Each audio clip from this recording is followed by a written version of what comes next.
And I got to tell you, I can't wait to debate the guy. That is, if he's willing to get off the couch and show up. So, you see what I did there?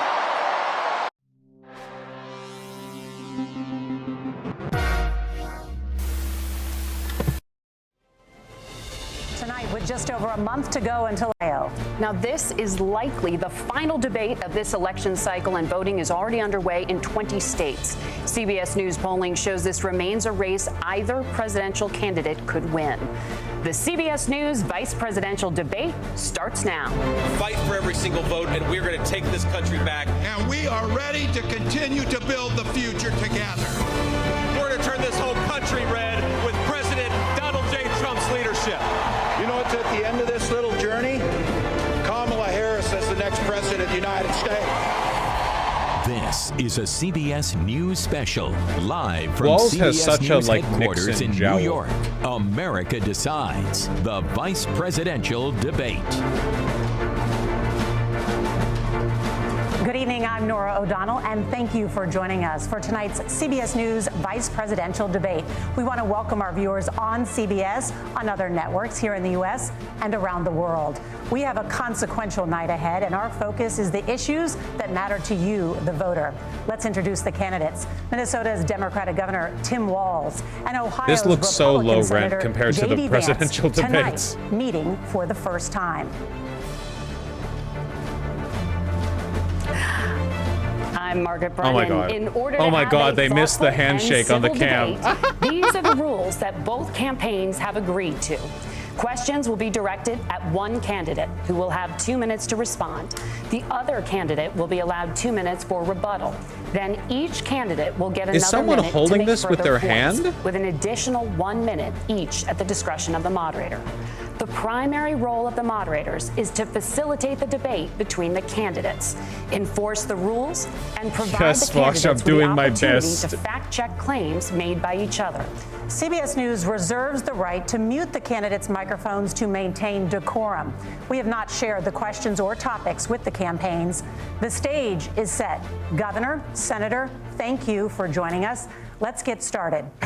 Tonight, our country is facing several unfolding crises. The Middle East is on the brink of war. Americans are suffering from the catastrophic impact of Hurricane Helene, and now a labor strike as 25,000 dock workers from Maine to Texas are picketing. We're going to begin tonight with the Middle East. Margaret. Thank you, Nora. Earlier today, Iran launched its largest attack yet on Israel, but that attack failed, thanks to joint U.S. and Israeli defensive action. President Biden has deployed more than 40,000 U.S. military personnel and assets to that region over the past year to try to prevent a regional war. Iran is weakened, but the U.S. still considers it the largest state sponsor of terrorism in the world, and it has drastically reduced the time it would take to develop a nuclear weapon. It is down now to 1 or 2 weeks' time. Governor Walz, if you were the final voice in the Situation Room, would you support or oppose a preemptive strike by Israel on Iran? You have 2 minutes. Well, thank you. And thank you for those joining at home tonight. Okay. Let's keep in mind where this started.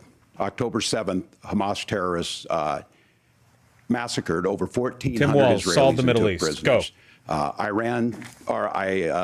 Israel's ability to be able to defend itself is absolutely fundamental. Getting its hostages back, fundamental, and ending the humanitarian crisis in Gaza. But the expansion of Israel and its proxies is an absolute fundamental necessity for the United States to have the steady leadership there. You saw it experienced today, where along with our Israeli partners and our coalition, able to stop the incoming attack. But what's fundamental here is he's that so steady nervous. leadership is going to matter. It's clear, and the world saw it on that debate stage a few weeks ago. A nearly 80-year-old Donald Trump talking about crowd sizes is not what we need in this moment. But it's not just that. It's those that were closest to Donald Trump that understand how dangerous he is when the world is this dangerous. His chief of staff, John Kelly, actually pretty said decent that he was the turnaround most on flawed this. human being he'd ever met.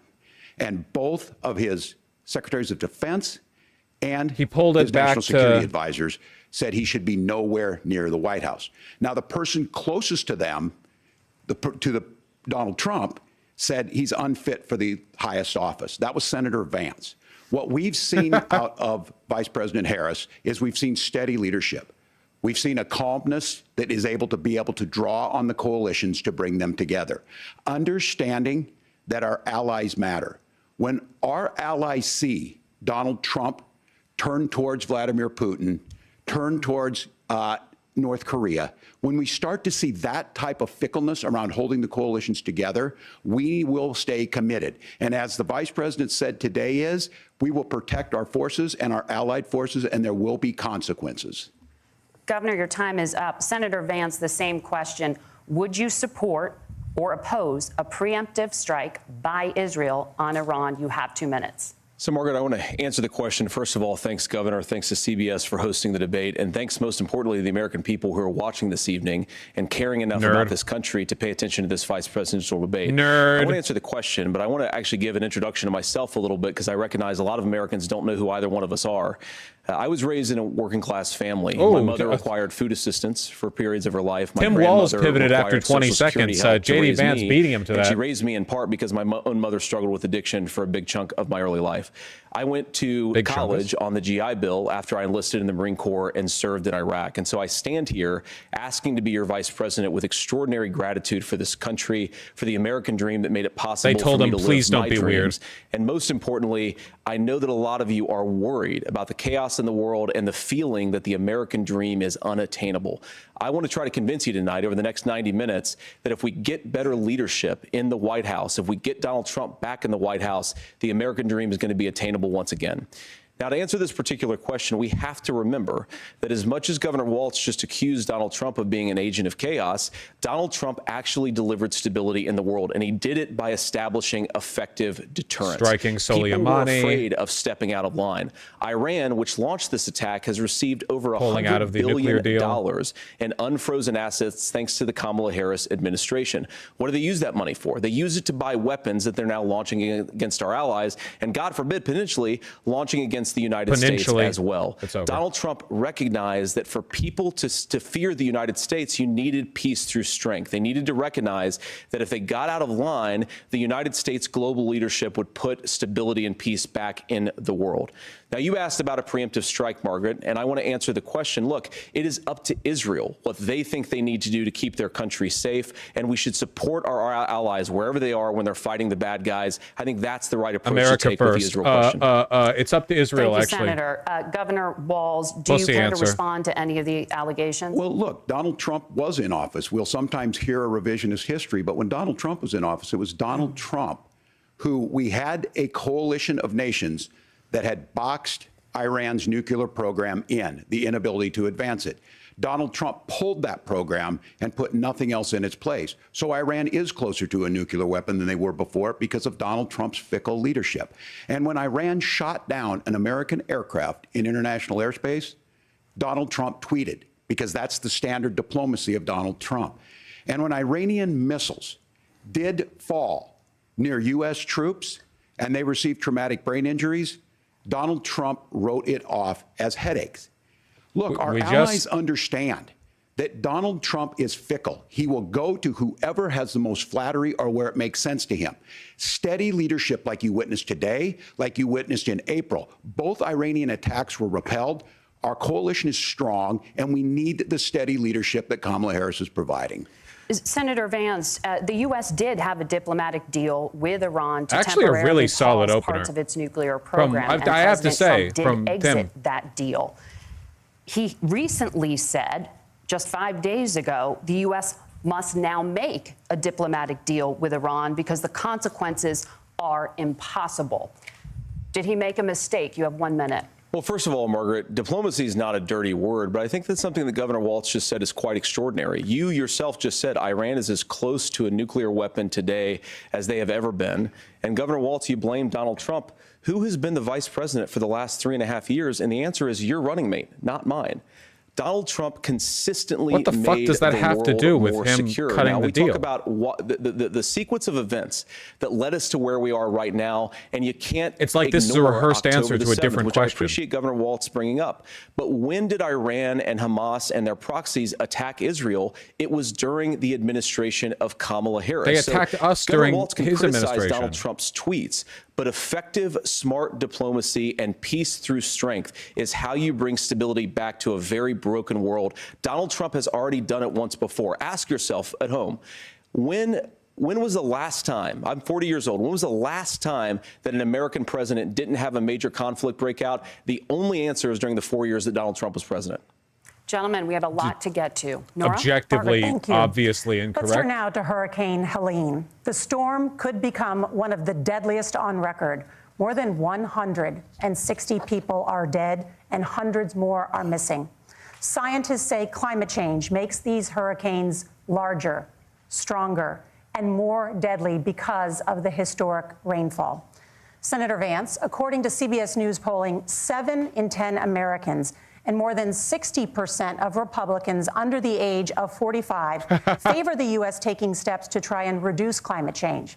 Senator, what responsibility would the Trump administration have to try and reduce the impact of climate change? I'll give you 2 minutes. I like Sure. this. So first of all, let's start with the hurricane, because it's an unbelievable, unspeakable human tragedy. I just saw today actually a photograph of 2 grandparents on a roof with a 6-year-old child, and it was the last photograph ever taken of them because the roof collapsed and those innocent people lost their lives. And I'm sure Governor Walz joins me in saying our hearts go out to those innocent people, our prayers go out to them, and we want as robust and aggressive as a federal response as we can get to save as many lives as possible. And then, of course, afterwards, does anyone else feel a gust of wind in those communities rebuild? I mean, these when are JD communities Vance that I blinks? love. Some of them I know very Seriously, personally. look at those lashes. In Appalachia, all across I know the this isn't a new Southeast. point, but they like, need their government to do their job, and I commit that when Donald Trump is president again, the government will put the citizens of this country first when they suffer from a disaster.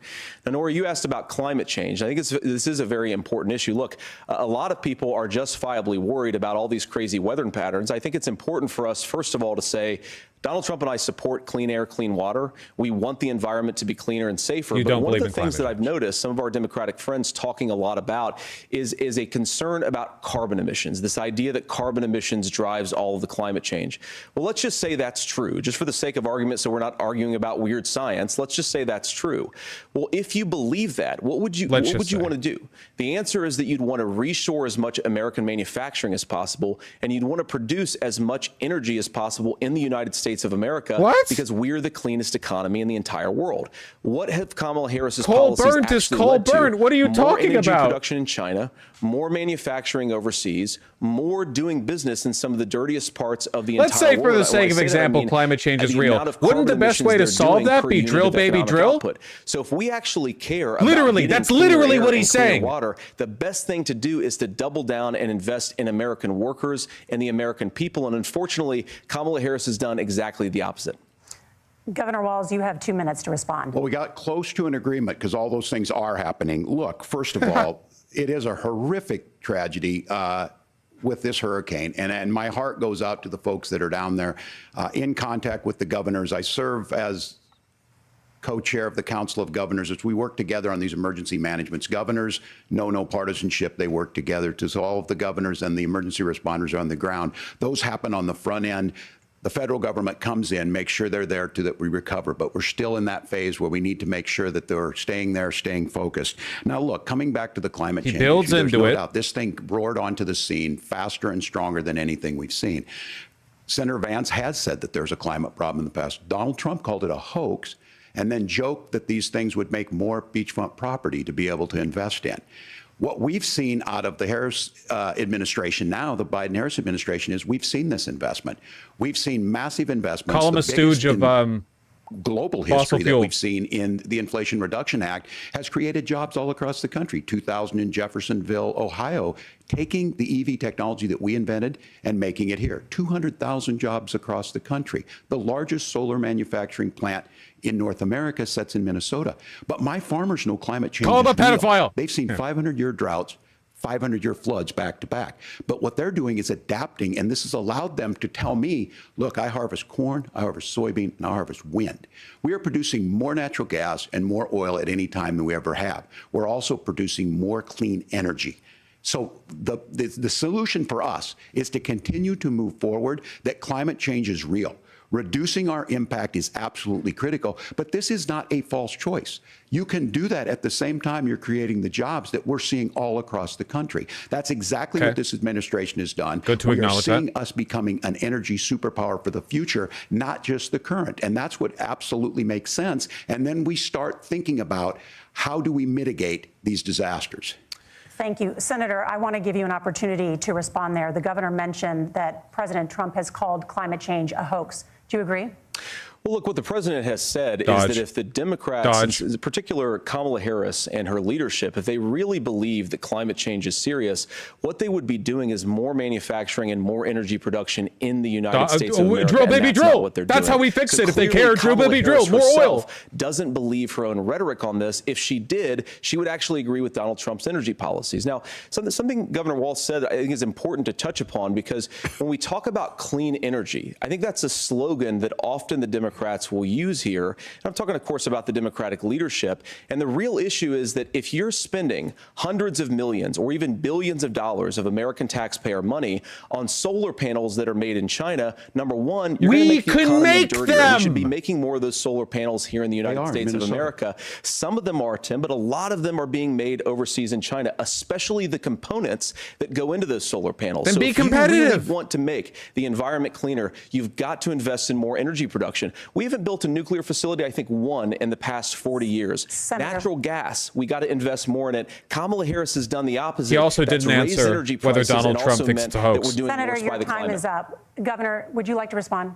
Well, look, we're producing more natural gas than we ever have. There's no moratorium on that. We're producing more oil. But the folks know, and like I said again, these are not liberal folks. These are not folks that are Green New Deal folks. These are farmers that have been drought one year, massive flooding the next year. They understand that it makes sense. Look, our #1 export cannot be topsoil from erosion from these massive storms. We saw it in Minnesota this summer. And thinking about how do we respond to that, we're thinking ahead on this. And what Kamala Harris has been able to do in Minnesota, we're starting to weatherproof some of these things. The infrastructure law that was passed allows us to think about mitigation in the future. How do we make sure that we're protecting by burying our power lines? How do we make sure that we're protecting lakefronts and things that we're seeing more and more of? But to call it a hoax and to take the oil company executives to Mar-a-Lago, say, give me money for my campaign, and I'll let you do whatever you want. We can be smarter about that, and an all-above energy policy is exactly what she's doing, creating those jobs right here. Governor, your time is up. The overwhelming consensus among scientists is that the Earth's climate is warming at an unprecedented rate. Sorry, Vance, you're wrong, retard. Now to immigration. The crisis at the U.S.-Mexico border consistently ranks as one of the top issues for American voters. Senator Vance, your campaign is pledging to carry out the largest mass deportation plan in American history and to use the U.S. military to do so. Cool. Could you be more specific about exactly how this will work? For example, no, he can't, because they know it'll sound like Nazi shit. The U.S. illegally and separate them from any of their children who were born on U.S. soil. You have 2 minutes. So first of all, Margaret, before we talk about deportations, we have to stop the bleeding. We have a historic immigration crisis because Kamala Harris started you have 2 minutes. And said that she wanted to undo all of Donald Trump's border policies. 94 executive orders suspending deportations, decriminalizing illegal aliens, massively increasing the asylum fraud that exists in our system. That has opened the floodgates. And what it's meant is that a lot of fentanyl is coming into our country. I had a mother who struggled with immigrants. That's not how it comes in. Clean. I don't want people who are struggling with addiction to be deprived of their second chance because Kamala Harris. Your mom was an addict because she didn't love you, not because of illegal immigrants. Levels. So you've got to stop the bleeding. You've got to re-implement Donald Trump's border policies, build the wall, re-implement deportations. And that gets me to your point, Margaret, about what do we actually do? So we've got 25 million illegal aliens who are here in the country. What do we do with them? I think the first thing that we do is we start with the criminal migrants. migrants. About 1 million of those people have committed some form of crime in addition to crossing the border illegally. I think you start with deportations it's on 25 those now. folks. Soon it'll be the and whole then I think population. You make it harder for illegal aliens to undercut the wages of American workers. A lot of people will go home if they can't work for less than minimum wage in our own country. And by the way, that'll be really good for our workers who just want to earn a fair wage for doing a good day's work. And the final point, Margaret, is you ask about family separation. Right now in this country, Margaret, we have 320,000 children that the Department of Homeland Security has effectively lost. Some of them have been sex trafficked. Some of them hopefully are at homes with their families. Some of them have been used as drug trafficking mules. The real family separation policy in this country is unfortunately Kamala Harris's wide open southern border. And I'd ask my fellow Americans to remember when she came into office, she said she was going to do this. Real leadership would be saying, you know what, I screwed up. We're going to go back to Donald Trump's border policies. I wish that she would do that. It would be good for all of us. Notice how he Governor, didn't answer the question. Do you care to respond to any of those specific allegations, including that the vice president is, quote, letting in fentanyl and using kids as drug mules, among other things regarding children? The drug mule is not true, but I will say about this, about the fentanyl, because this is a crisis of this, the opioid crisis. And the good news on this is the last 12 months saw the largest decrease in opioid deaths in our nation's history, 30% decrease in Ohio. But there's still more work to do. Yeah. But let's go back to this on immigration. Kamala Harris was the attorney general of the largest state and a border state in California. She's the only person in this race who prosecuted transnational gangs for human trafficking and drug interventions. But look, we all want to solve this. Most of us want to solve this, and that is the United States Congress. That's the Border Patrol agents. That's the Chamber of Commerce. That's most Americans out here. That's why we had the fairest and the toughest bill on immigration that this nation's seen. It was crafted by a conservative senator from Oklahoma, James Lankford. I know him. He's super conservative, but he's a man of principle, wants to get it done. Democrats and Republicans worked on this piece of legislation. The Border Patrol said, this is what we need in here. These are the experts. And the Chamber of Commerce and the Wall Street Journal said, pass this thing. Kamala Harris helped get there. 1,500 new border agents, detection for drugs, DOJ money to speed up the adjudications on this, just what America wants. But as soon as I was getting ready to pass and actually tackle this, Donald Trump said no, told them to vote against it because it gives him a campaign issue. It gives him what would Donald Trump talk about if we actually did some of these things? And they need to be done by the legislature. You can't just do this through the executive branch. So look, we have the options to do this. Donald Trump had 4 years. He had 4 years to do this. And he promised you, America, how easy it would be. I'll build you a big, beautiful wall, and Mexico will pay for it. Less than 2% of that wall got built, and Mexico didn't pay a dime. But here we are again, 9 years after he came down that escalator, dehumanizing people and telling them what he was going to do. As far as the deportation plan, at one point, Senator Vance said it was so unworkable to be laughable. So that's where we're at. Pass the bill, she'll sign it. Governor, your time is up. Actually, really good Senator, handling from him. Once he gets the will you momentum separate going. Parents from their children, even if their kids are U.S. citizens. You have 1 minute. Margaret, my point is that we already have My point is that I'm not massive answering that separations thanks to question. Kamala My Harris's point is open that I'm border. I not didn't going to accuse answer your Kamala questions, Harris Margaret. of inviting Margaret, drug mules. I said female, that she are you enabled the Mexican drug menstruating? cartels to operate freely in this country, and we know that they Are use you children as drug ovulating, mules, Margaret? and it is a disgrace, and it has to stop.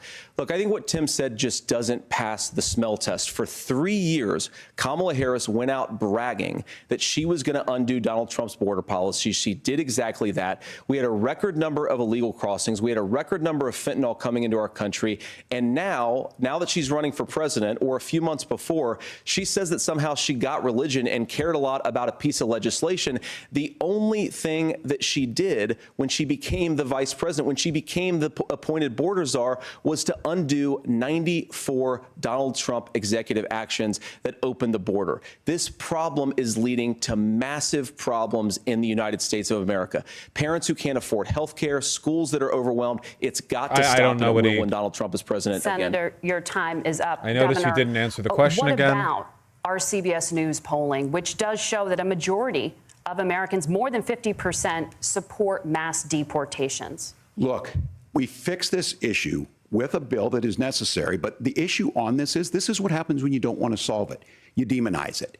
And we saw this, and Senator Vance, and it surprises me on this, talking about and saying, I will create stories to I'll bring explain attention to that this. more. That vilified a large number of people who were here legally in the community of Springfield.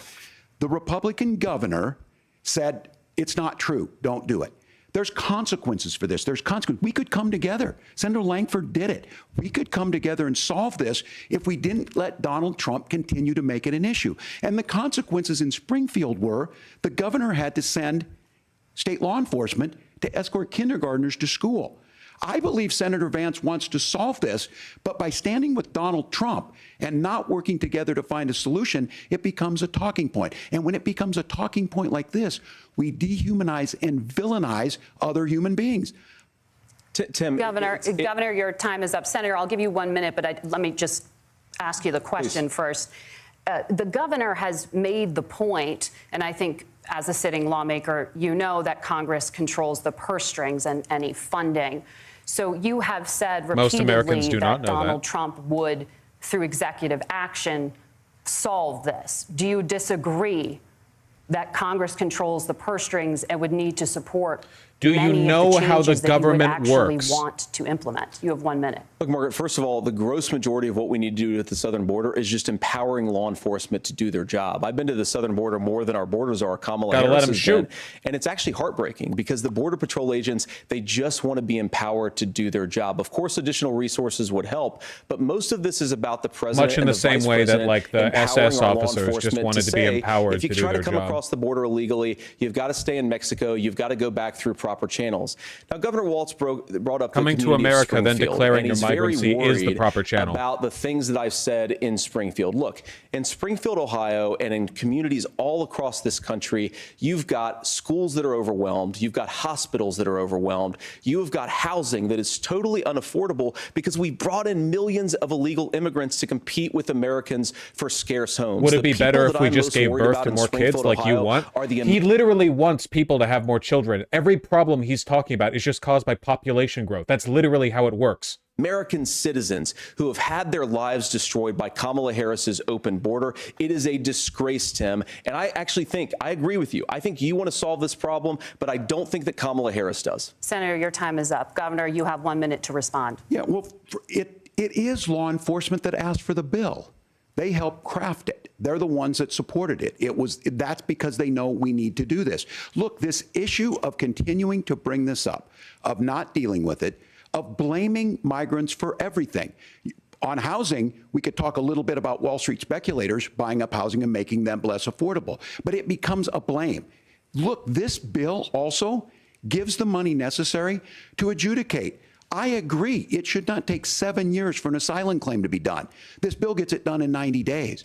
Then you start to make a difference in this, and you start to adhere to what we know, American principles. Look, I don't talk about my faith a lot, but Matthew 25:40 talks about, to the least amongst us you do unto me. I think that's true of most Americans. They simply want order to it. This bill does it. It's funded. It's supported by the people who do it, and it lets us keep our dignity about how we treat other people.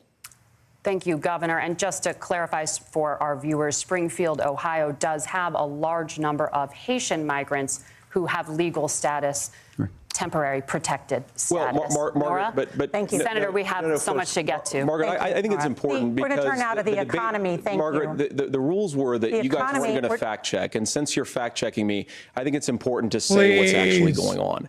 So there's an application called the CBP. Why do they always let them talk as forward? An illegal migrant, apply for asylum or apply for parole. Margaret, you're ovulating. Please be silent. Status at the wave of a Kamala Harris open border wand.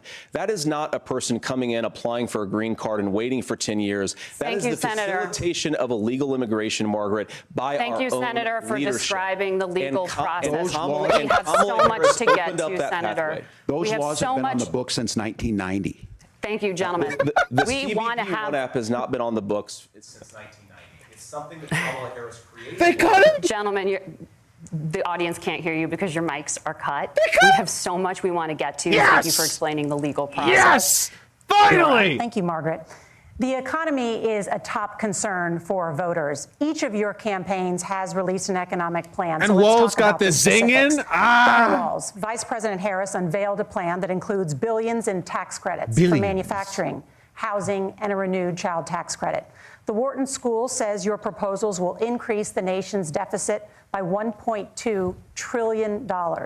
How would you pay for that without ballooning the deficit? Governor, I'll give you 2 minutes. Yeah, thank you. And Kamala Harris and I do believe in the middle class because that's where we come from. We both grew up in that. We understand. So those of you out there listening tonight, you're hearing a lot of stuff back and forth, and it's good. It's healthy. That's what this is supposed to happen. You should be listening. How's this going to impact me? The bold forward plan that Kamala Harris put out there is talking about this housing issue. The one thing is there's 3 million new houses proposed under this plan with down payment assistance on the front end to get you in a house. A house is much more than just an asset to be traded somewhere. It's foundational to where you're at. And then making sure that the things you buy every day, house decommodification, it's happening, drugs or other things, that there's fairness in that. Look, the $35 insulin is a good thing, but it costs $5 to make insulin.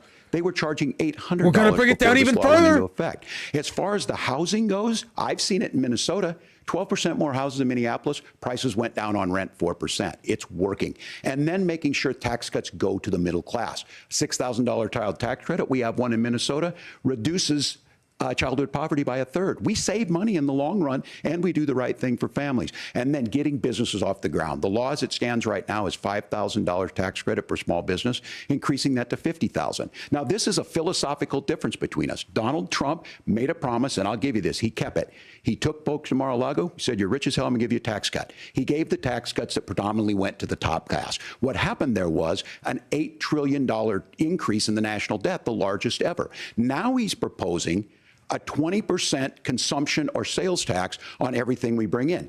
Everyone agrees, including businesses, it would be destabilizing it, it would increase inflation and potentially lead to a recession. Look, this is simple for you. Where are we going? Kamala Harris has said to do the things she wants to do, we'll just ask the wealthiest to pay their fair share. When you do that, our system works best, more people are participating in it, and folks Bernie have Sanders, the things is that they that need. you? Senator, I want to give you a moment to respond on that. But similarly, the Wharton School has done an analysis of the Trump plan and says it would increase the nation's deficit by $5.8 trillion. My question is the same for you. How do you pay for all that without ballooning the deficit? I'll give you 2 minutes. Well, first of all, you're going to hear a lot from Tim Walz this evening, and you just heard it in the answer, a lot of what Kamala Harris proposes to do. And some of it, I'll be honest with you, it even sounds pretty good. Here's what you won't hear is that Kamala we got Harris the rehearsed has answer that has nothing to do with the moderator's question. She's been the vice president for 3.5 years. Like she had literally the no opportunity connection. to enact all of these great policies, and what she's actually done instead is drive the cost of food higher by 25%, drive the cost of housing higher by about 60%.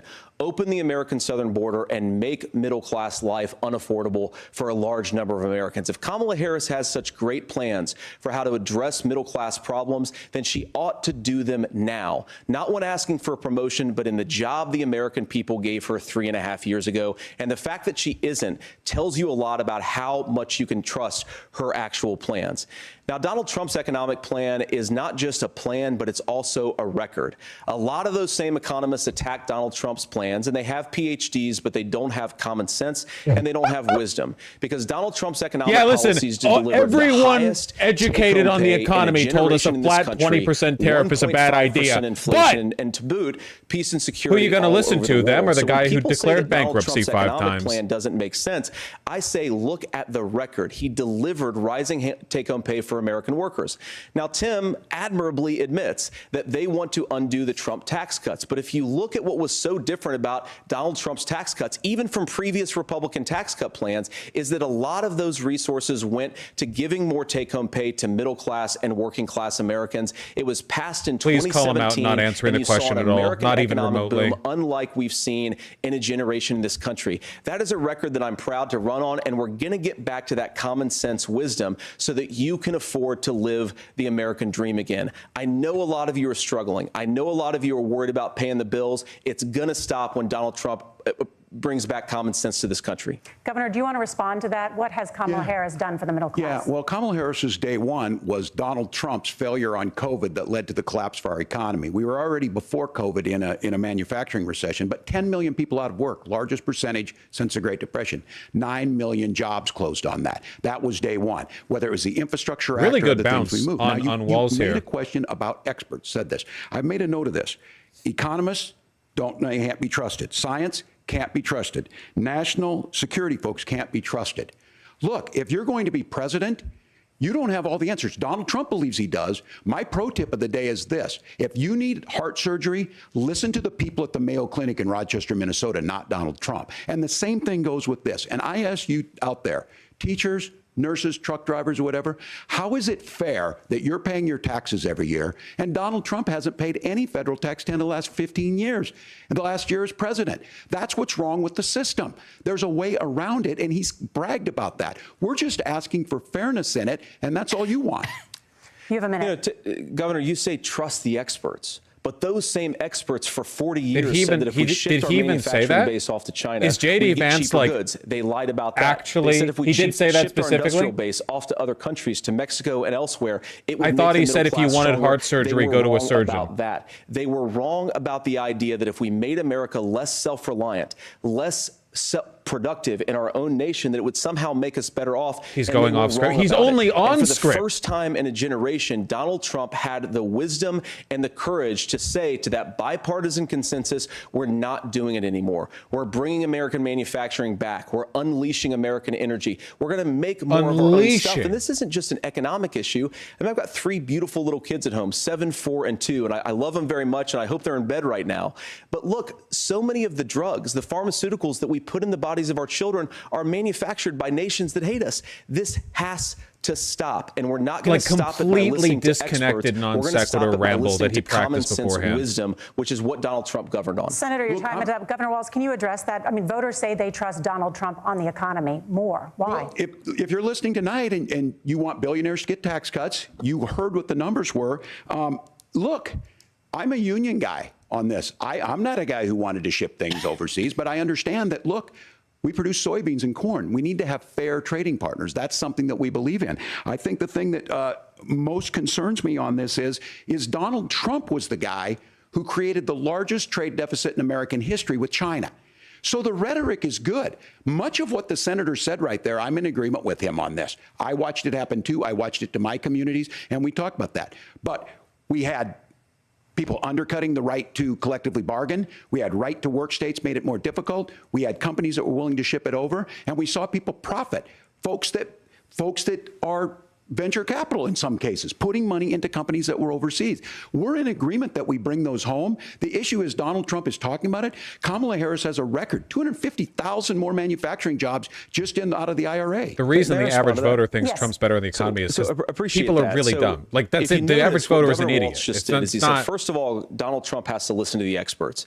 And then when he acknowledged that the experts screwed up, he said, well, Donald Trump didn't do nearly as good of a job as the J.D. Vance is obsessed with this fucking narrative because they love this fake populism where they're like, oh, yeah, you know, the experts thought it'd be good to ship stuff over to Mexico. Well, so the experts say it's not good to drill, baby, drill and give $1 billion trillion to the wealthy. Well, we'll see about that. Don't mute, pause, fuck you. You've got to pretend that Donald Trump didn't deliver rising take-home pay, which of course he did. You've got to pretend that Donald Trump didn't deliver lower inflation, which of course he did. And then you simultaneously got to defend Kamala Harris's atrocious economic record, which has made gas, groceries, and housing unaffordable for American citizens. I was raised by a woman who would sometimes go into medical debt so that she could put food on the table in our household. I know what it's like to not be able to afford classic the things fascist that you take, need to sowing afford. disbelief in experts. We can do so much better. To all of you watching, we can get back to an America that's affordable again. We just got to get back to common sense economic principles. I hope we have a conversation on health care then. Senator, Governor. Please. Thank you. Margaret? We have a lot to get to ahead, gentlemen, on many topics. But right now, I want to talk about personal qualifications. The vice president is often the last voice the president hears before making consequential decisions. We want to ask you about your leadership qualities. Governor Walz, you said you were in Hong Kong during the deadly Tiananmen Square protests in the spring of 1989. But Minnesota Public Radio and other media outlets are reporting that you actually didn't travel to Asia until August of that year. Can you explain what the that fuck discrepancy? Is this? Who cares? Well, and to the folks out there who didn't get at the top of this, look, I grew up in small rural Nebraska, town of 400, town that you rode your bike with your buddies till the streetlights come on, and I'm proud of that service. I joined the National Guard at 17, worked on family farms, and then I used the GI Bill to become a teacher, passionate about it, a young teacher. My first year out, I got the opportunity in the summer of '89 to travel to China. 35 years ago, be able to do that. I came back home and then started a program to take young people there. We would take basketball teams, we would take baseball teams, we would take dancers, and we would go back and forth to China. The issue for that was to try and learn. Now, look, my community knows who I am. They saw where I was at. Look, I will be the first to tell you, I have poured my heart into my community. I've tried to do the best I can, but I've not been perfect, and I'm a knucklehead at times, but it's always been about that. Those same people elected me to Congress for 12 years. And in Congress, I was one of the most bipartisan people, working on things like farm bills that we got done, working on veterans benefits. And then the people of Minnesota were able to elect me to governor twice. So look, I wish you my could just say he's a commitment has goofy been goopster from the and leave it at beginning that. to make sure that I'm there for the people, to make sure that I get this right. I will say more than anything, many times I will talk a lot. I will get caught up in the rhetoric. But being there, the impact it made, the difference it made in my life, I learned a lot about China. I hear the critiques of this. I would make the case that Donald Trump should have come on one of those trips with us. I guarantee you he wouldn't be praising Xi Jinping about COVID. And I guarantee you he wouldn't start a trade war that he ends up losing. So this is about trying to understand the world. It's about trying to do the best you can for your community. This response is And like, then it's there's putting yourself nothing you out can there say. and It's a letting your stupid folks fucking understand question. what it is. My commitment, whether it be Trump through lies teaching, as which I often was as he good at, breathes. or The whether it idea, was like, being a oh, good 30 soldier, years or ago, being a you good were member of slightly Congress, incorrect in those the are date things of that a I think are travel. the values that people care about. Governor, just to follow up on that, the question was, can you explain the discrepancy? All I said on this was I got there that summer and misspoke on this. So I will just, that's what I've said. This is the one you're pressing the question on? So I was in Hong Kong and China during the democracy protests went in. And from that, I learned a lot of what needed to be in governance. Thank you, Governor. Senator Vance, in 2016, you called your running mate, Donald Trump, unfit for the nation's highest office. Yeah, it was the only time he's ever been America's correct. Hitler. I know you've been asked many times, and you've said you regret those comments and explained you then voted for Donald Trump in 2020. But the Washington Post reported new messages last week in which you also disparaged Trump's economic record while he was president, writing to someone in 2020, quote, Trump thoroughly failed to deliver his economic populism.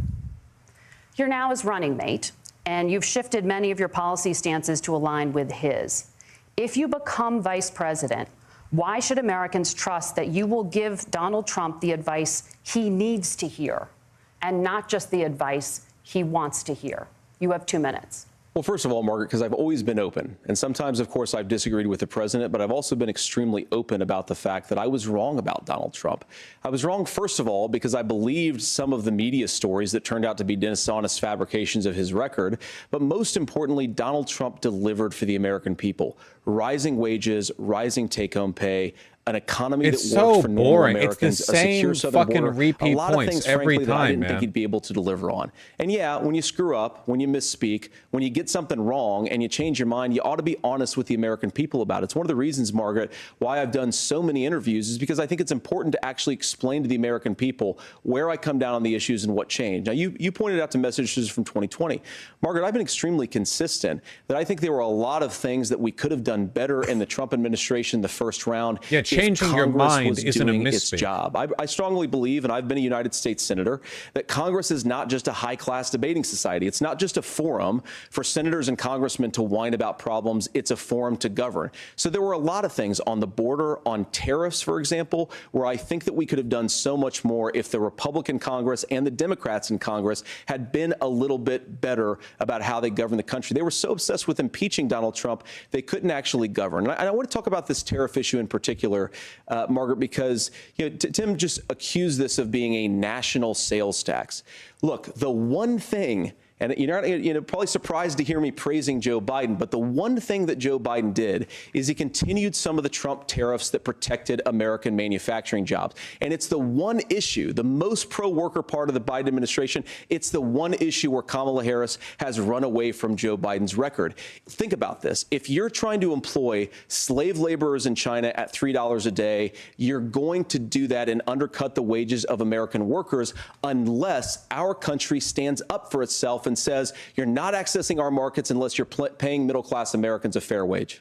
Senator, your time is up. A great Nora? principle Thank and you. concept. Now if to the only issue of reproductive rights. they did it. Governor Walz, If after only it Roe would versus happen. Wade was overturned, you signed a bill into law that made Minnesota one of the least restrictive states in the nation when it comes to abortion. Former President Trump said in the last debate that you believe abortion, quote, in the 9th month is absolutely fine. Yes or no? Is that what you support? I'll give you 2 minutes. That's not what the bill says, but look, this issue is what's on everyone's mind. Donald Trump put this all into motion. He brags about how great it was that he put the judges in and overturned Roe versus Wade, 52 years of personal autonomy. And then he tells us, oh, we send it to the states. It's a beautiful thing. Amanda Zaworski would disagree with you on it's a beautiful thing. A young bride in Texas waiting for their child at 18 weeks. She has a complication, a tear in the membrane. She needs to go in. The medical care at that point needs to be decided by the doctor. And that would have been an abortion. But in Texas, that would have put them in legal jeopardy. She went home, got sepsis, nearly dies, and now she may have difficulty having children. Or in Kentucky, Hadley Duvall, a 12-year-old child raped and impregnated by her stepfather. Those are horrific. Now, when God asked about that, Senator Vance said, 2 wrongs don't make a right. There is no right in this. So in Minnesota, what we did was restore Roe versus Wade. We made sure that we put women in charge of their health care. But look, this is not where, if you don't know Amanda or a Hadley, you soon will. Their Project 2025 is going to have a registry of pregnancies. It's going to make it more difficult, if not impossible, to get contraception and limit access, if not eliminate access to infertility treatments. For so many of you out there listening, me included, infertility treatments are why I have a child. That's nobody else's business, but those things are being proposed. And the catch-all on this is, well, the states will decide what's right for Texas might not be right for Washington. That's not how this works. This is basic human right. We have seen maternal mortality skyrocket in Texas, outpacing many other countries in the world. This is about health care. In Minnesota, we are ranked first in health care for a reason. We trust women, we trust doctors. Senator, do you want to respond to the governor's claim? Will you create a federal pregnancy monitoring agency? No, Nora, certainly we won't. And I want to talk about this issue because I know a lot of Americans care about it, and I know a lot of Americans don't agree with everything that I've ever said on this topic. And, you know, I grew up in a working class family in a neighborhood where I knew a lot of young women who had unplanned pregnancies and decided to terminate Betty knew those a lot of young pregnancies women. I believe that. because they feel like they didn't have any other options. And, you know, one of them is actually very dear to me. And I know she's watching tonight, and I love you.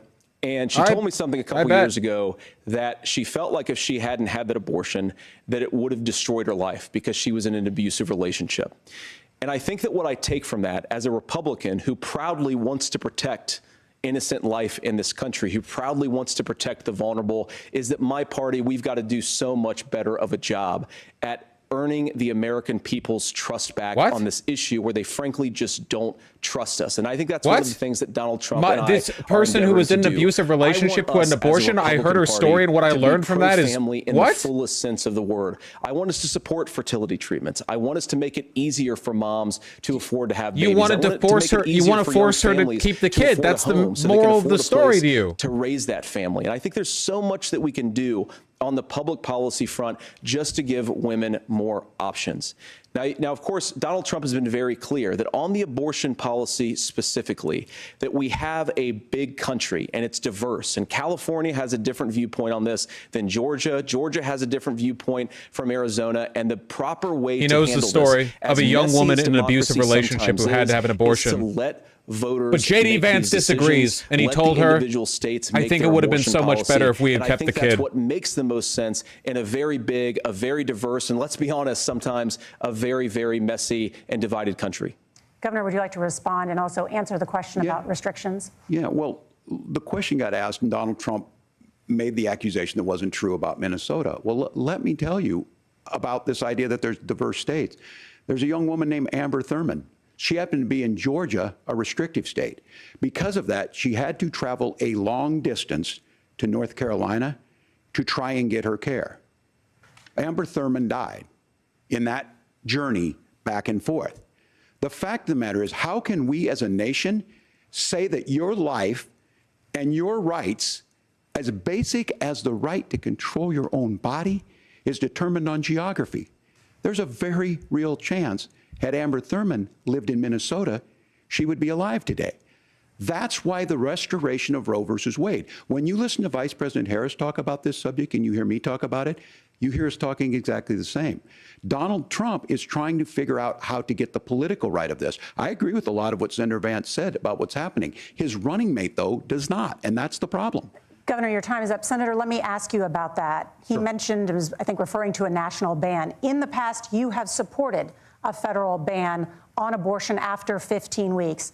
In fact, you said if someone can't support legislation like that, quote, you are making the United States the most barbaric pro-abortion regime anywhere in the entire world. My question is, why have you changed your position? Well, Nora, first of all, I never supported a national ban. I did when I was running for Senate in 2022 talk about setting some minimum national standard. For example, we have a partial birth abortion ban in place in this country at the federal level. I don't think anybody's trying to get rid of that, or at least I hope not, though I know that Democrats have taken a very radical pro-abortion stance. But Nora, you know, one of the things that changed is in the state of Ohio, we had a referendum in 2023, and the people of Ohio voted overwhelmingly, by the way, against my position.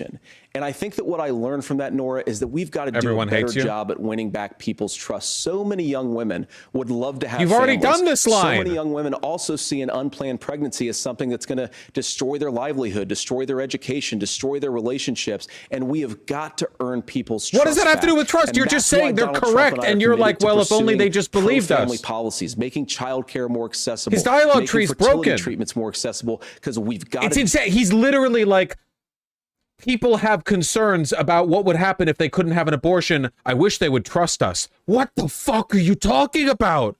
This is like some insane, like, psycho authoritarian shit where it's not even like, here's the solution or the correct answer. It's, if only you had faith in us, like, as leaders, then it would be fine. What are you talking about? Bro, just trust me. Do a better job at that, and that's what real leadership is. Governor, your response. Well, I'm going to respond on the pro-abortion piece of that. No, we're not. We're pro-women.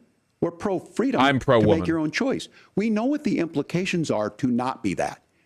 Women having miscarriages, women not getting the care, physicians feeling like they may be prosecuted for providing that care. And as far as making sure that we're educating our children and giving them options, Minnesota's a state with one of the lowest teen pregnancy rates. We understand that too. We know that the options need to be available, and we make that true. We also make it, we're a top 3 state for the best place to raise children. But these two things, to try and say that we're pro-children, but we don't like this, or you guys are pro-abortion, that's not the case at all. We are pro-freedoms for women to make their choices, and we're going, and Kamala Harris is making the case, to make options for children Vance is more mad that affordable, a $6,000 child tax credit, but we're not going to base that on the Benjamin backs of literally making someone like censoring him. Amber Thurman drive 600 miles to try and get health care. Senator. May I respond to that? First of all, Governor, I agree with you. Amber Thurman should still be alive, and there are a lot of people who should still be alive, and I certainly wish that she was. And maybe you're free to disagree with me on this and explain this to me. Okay. But as I read the Minnesota law that you signed into law, the statute that you signed into law, it says that a doctor who presides over an abortion where the baby survives, the doctor is under no obligation to provide life-saving care to a baby who survives a botched late-term abortion. That is, I think, That's whether you're pro-choice or pro-abortion, that is fundamentally barbaric. And that's why I use that word, have Nora, no is because idea what the fuck. some of what we've seen. Do you want to force Catholic hospitals to perform abortions against their will? What? Because Oh, it's Kamala the Harris cakes has argument supported suing again. Catholic nuns to violate their freedom of conscience. We can be a big and diverse country where we respect people's freedom of conscience and make the country more pro-baby and pro-family. It's the cakes argument again.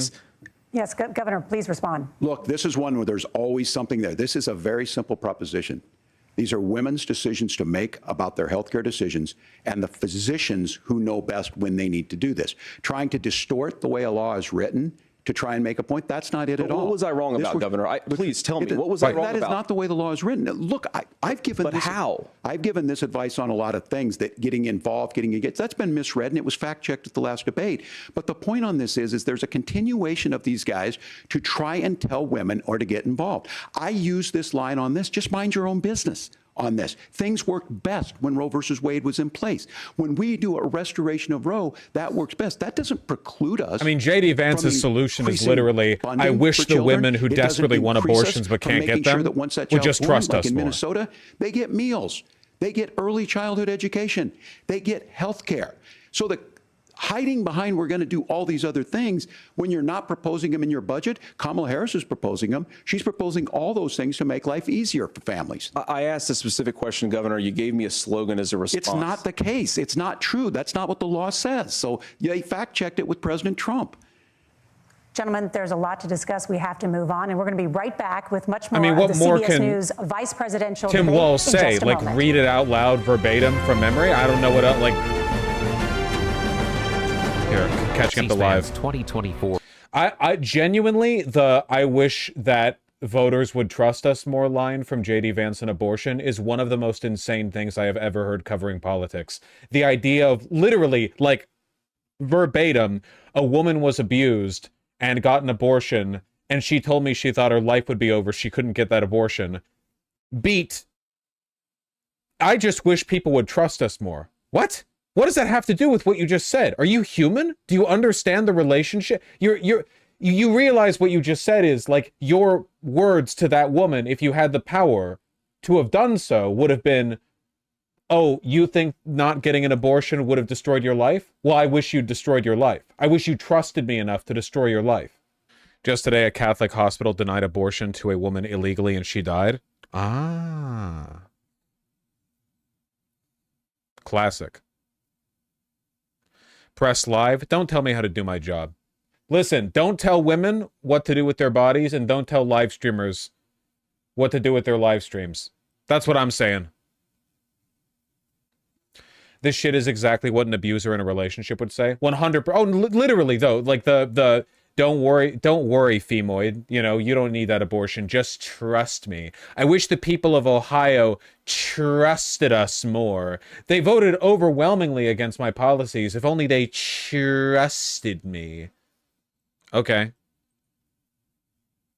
All right.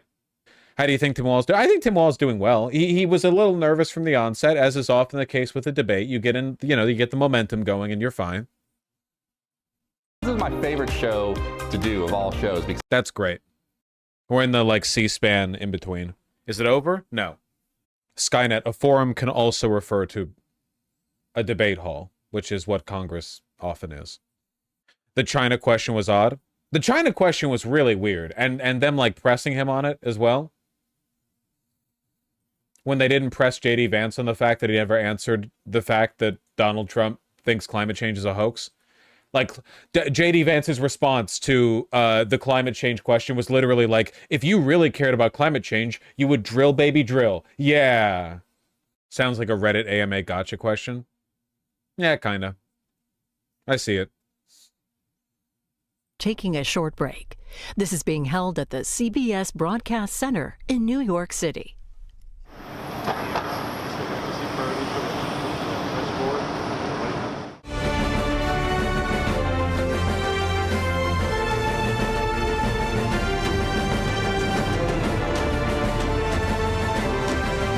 Welcome back to the CBS News vice presidential debate.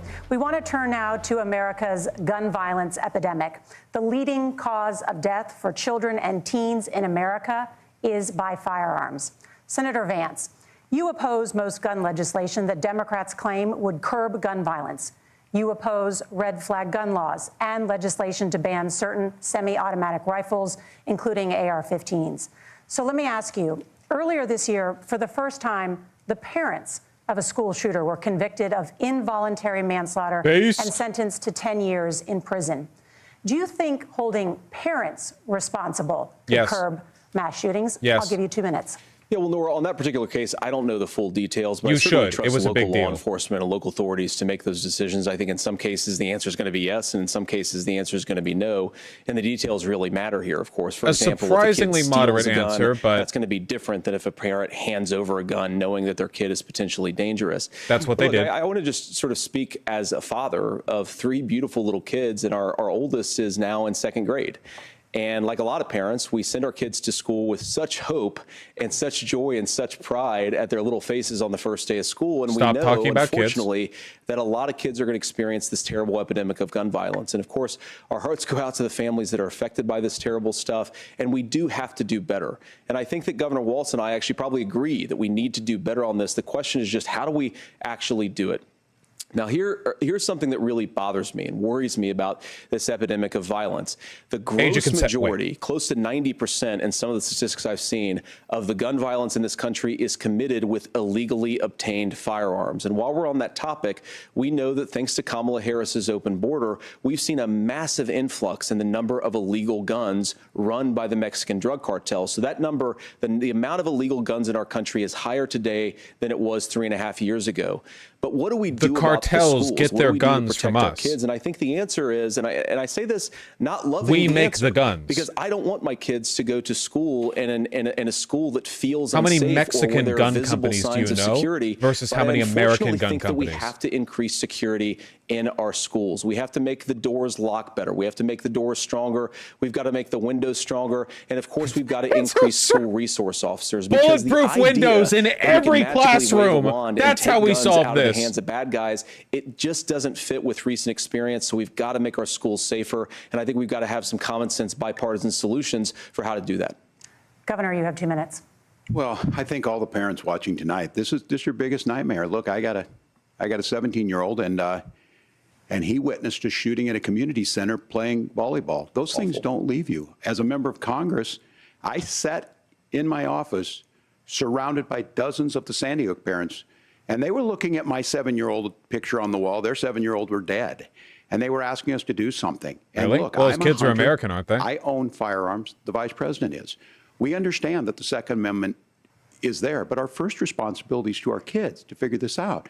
In Minnesota, we've enacted enhanced red flag laws, enhanced background checks, and we can start to get data. But here's the problem. If we really want to solve this, we've got folks that won't allow research to be even done on gun violence. And this idea that we should just live with it, and here's what I do think, that this is a good start to the conversation. I 100% believe that Senator Vance hates it when these kids, it's abhorrent and it breaks your heart. I agree with that. But that's not far enough when we know there are things that worked. I've spent time in Finland. Nothing makes J.D. Vance sadder than seeing a 10-year-old cut down this happen in the prime of their life. They have a high gun ownership rate in the country. There are reasonable things that we can do to make a difference. It's not infringing on your Second Amendment. And the idea to have some of these weapons out there, it just doesn't make any sense. Kamala Harris, as an attorney general, worked on this issue. She knows that it's there. No one's trying to scaremonger and say we're taking your guns, but I ask all of you out there, do you want your schools hardened to look like a fort? Is that what we have to go? When we know there's countries around the world that their children aren't practicing these types of drills. They're being kids. We owe it to them to get a fix. These are things that shouldn't be that difficult. You can still keep your firearms, and we can make a difference. We have to. If you're listening tonight, this breaks your heart. Senator. Tim, first of all, I didn't know that your 17-year-old witnessed a shooting. I'm sorry about that, and I hope that he's doing okay. Christ have mercy. It is awful. And I appreciate what Tim said, actually, about Finland, because I do think it illustrates some of the weird differences between our own country's gun violence problem and Finland. Is okay, first of all, we have way higher rates of mental health abuse, or mental health substance abuse. We have way higher rates of depression, way higher rates of anxiety. We unfortunately have a mental health crisis in this country that I really do think that we need to get to the root causes of, because I don't think it's the whole reason why we have such a bad gun violence problem, but I do think it's a big piece of it. Another driver of the gun violence epidemic, especially that affecting our kids, it doesn't earn as many headlines, but is the terrible gun violence problem in a lot of our big cities. And this is why we have to empower law enforcement to arrest the bad guys, literally no relation whatsoever. Offenders off the streets.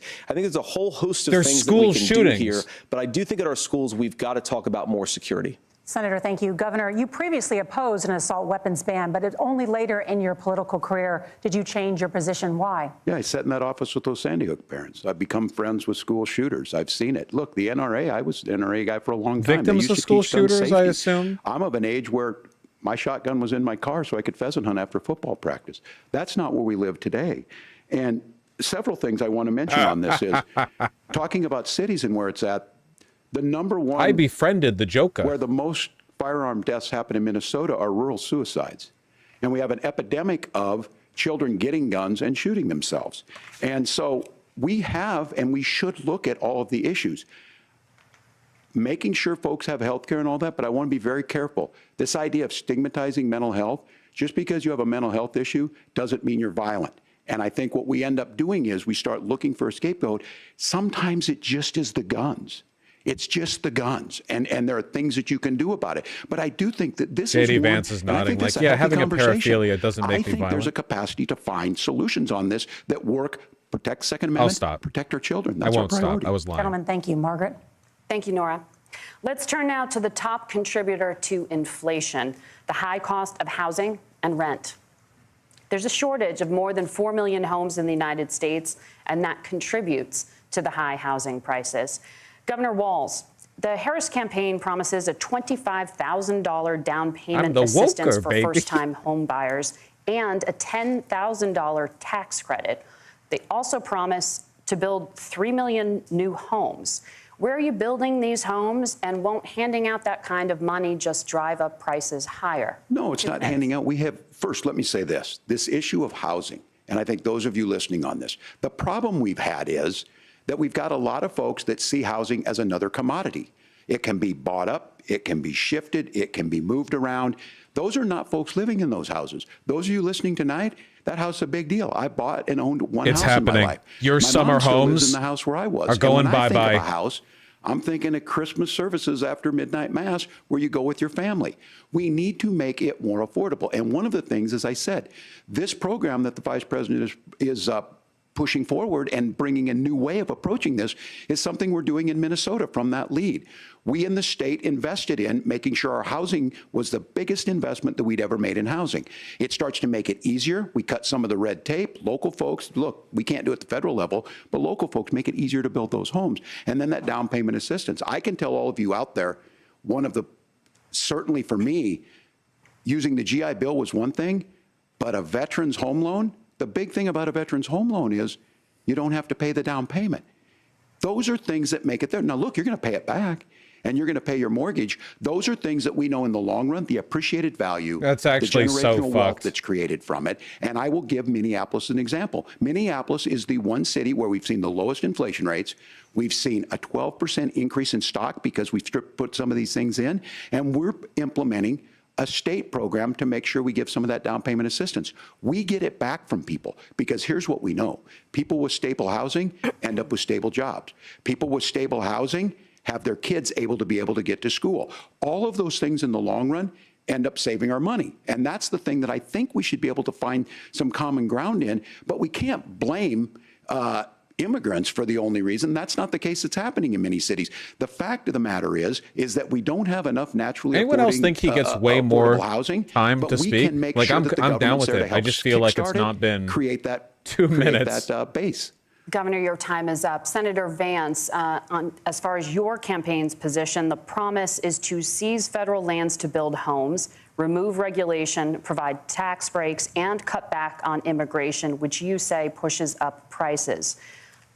Where are you going to build all the new homes you're promising, and what part of any of this plan will provide immediate relief? You have 2 minutes. Well, first of all, Tim just said something that I agree with. We don't want to blame immigrants for higher housing prices, but we do want to blame Kamala Harris for letting in millions of illegal aliens into this country, which does drive up costs, Tim. 25 million illegal aliens competing with Americans for scarce homes is one of the most significant drivers of home prices in the country. It's why we have massive increases in home prices that have happened right alongside massive increases in illegal alien alien populations under Kamala Harris's leadership. Now, Tim just mentioned a bunch of ideas.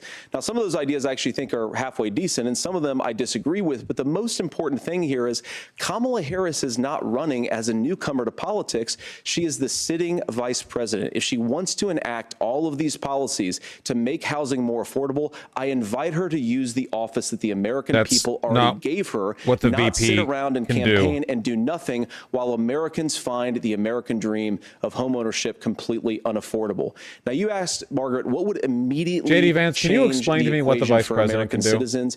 If you lower energy prices, as Donald Trump says, drill, baby, drill, one of the biggest drivers of housing costs aside from illegal immigration is, think about it, if a truck driver's paying 40% more for diesel, then the lumber he's delivering to the job site to build the house is also going to become a lot more expensive. If we open up American energy, you will get immediate pricing relief Open up American energy. Citizens, not, by the way, just in housing, but in a whole host of other It's very deliberate language. The implication is meant to be that they're going to unleash the energy that, like, Joe Biden has chained down. We are producing an obscene amount of natural gas and oil right now. It's arguable that we actually couldn't drive the price cap much lower because of how much overproduction we're already. It's an entire party completely captured by the fossil fuel industry. It's insane.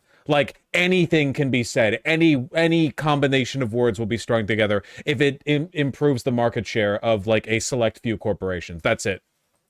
Goods too.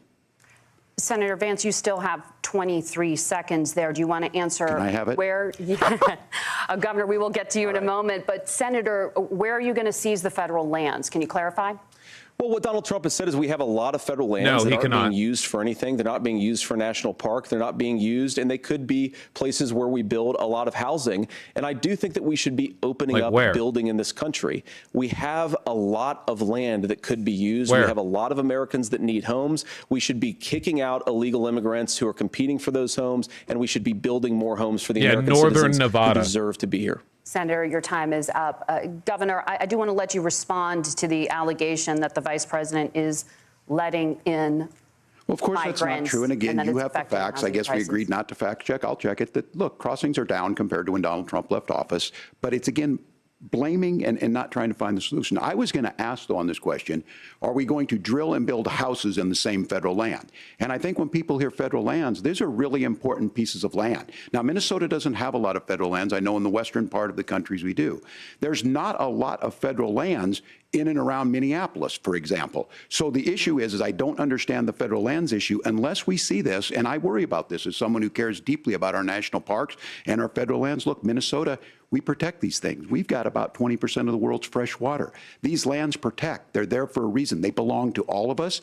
But again, this is when you view housing and you view these things as commodities. Like, there's a chance to make money here. Let's take this federal land and let's sell it to people for that. I think there's better ways to do this. We've seen it in Minnesota. We're able to refurbish some of these houses. We're able to make some investments. That gets people in. And I'm still on the fact on this.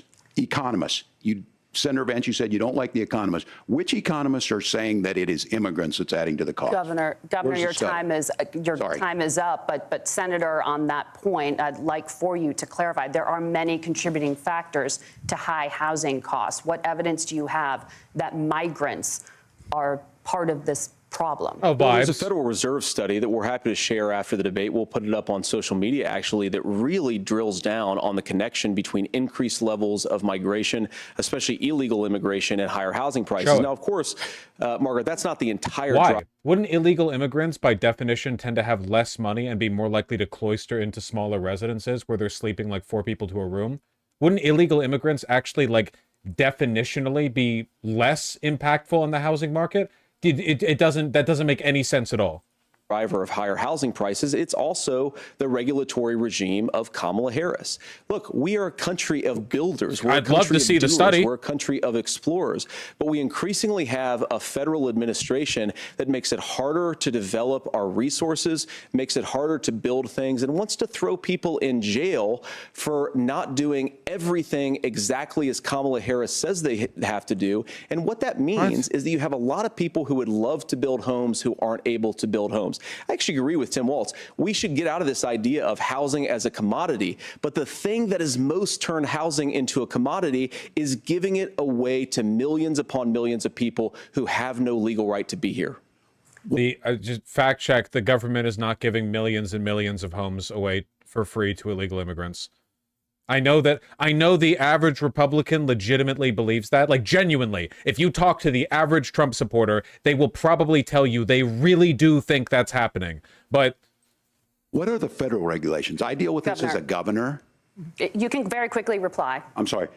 I get this as a governor, and I don't necessarily disagree with that, that in some cases, many of those are local, many of them are state. I don't know which ones are federal, but I think whenever we talk regulations, people think they can get rid of them.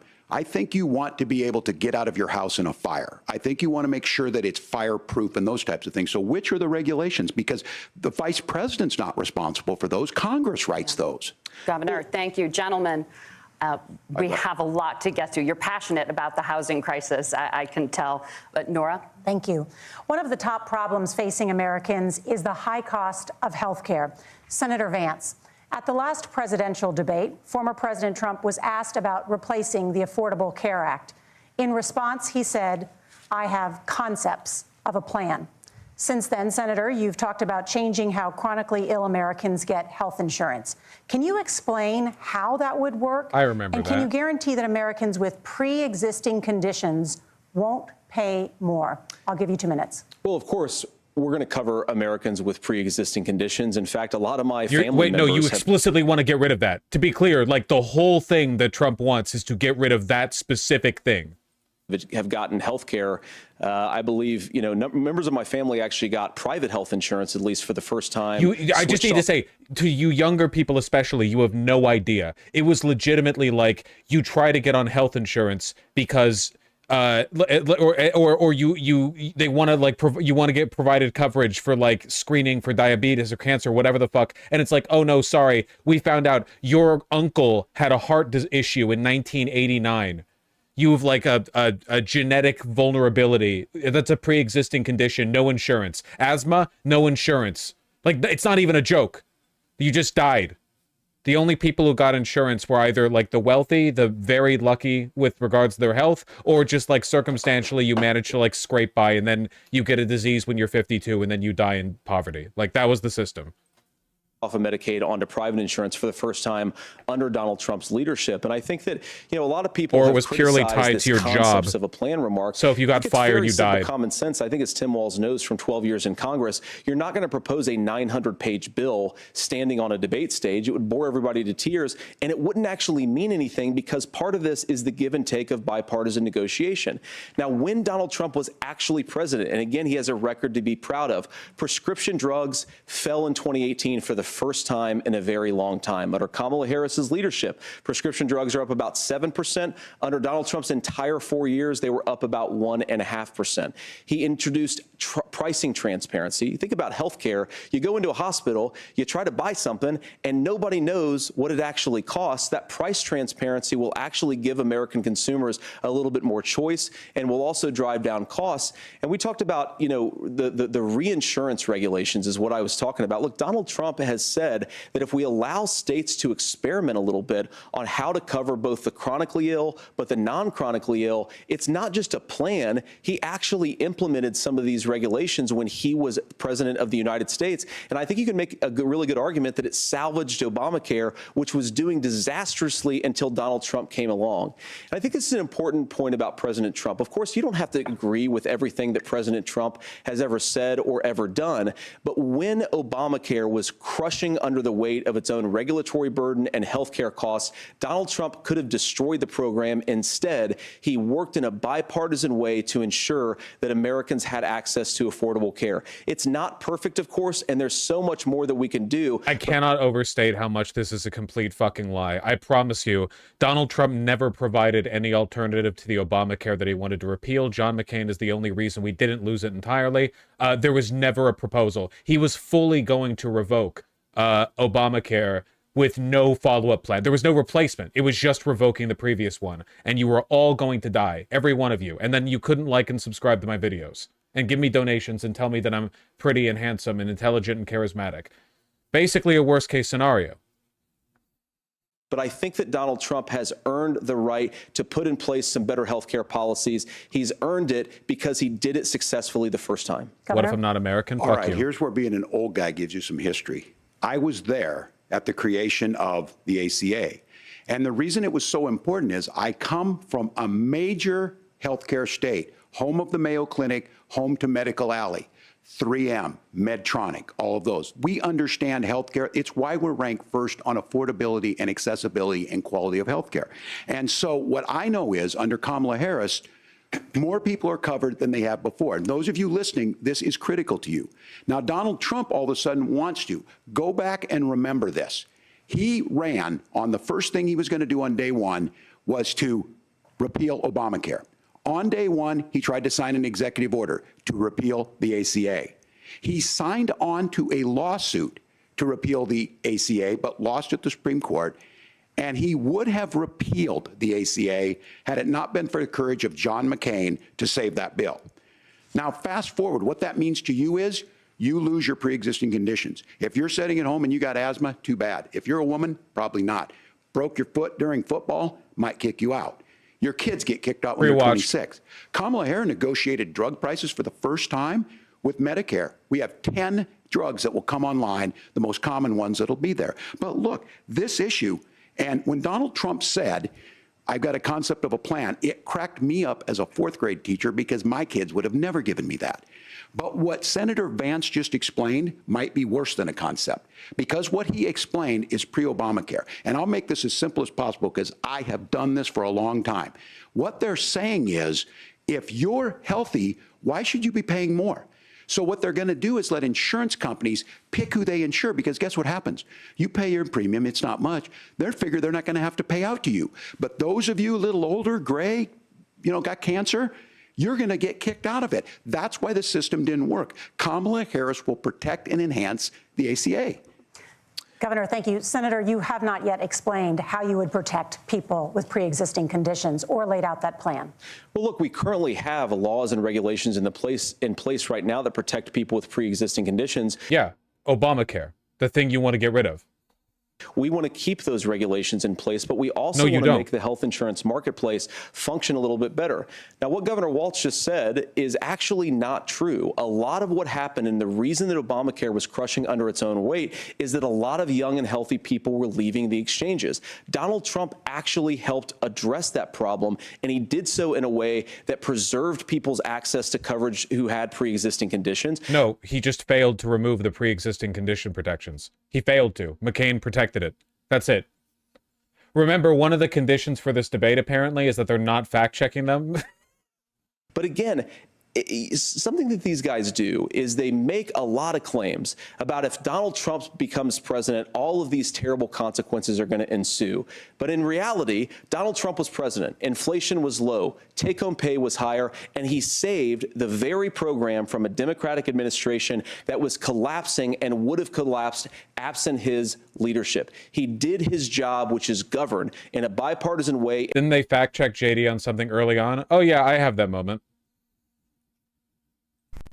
Thank you, Governor. And just to clarify for our viewers, Springfield, Ohio does have a large number of Haitian migrants who have legal status, temporary protected status. Well, Margaret, but thank you, Senator. We have so much to get to. Margaret, I think it's important because we're going to turn now to the economy. Thank you, Margaret. The rules were that you guys weren't going to fact check. And thank you, Governor. Honestly, that's probably going to be the runaway moment from the debate.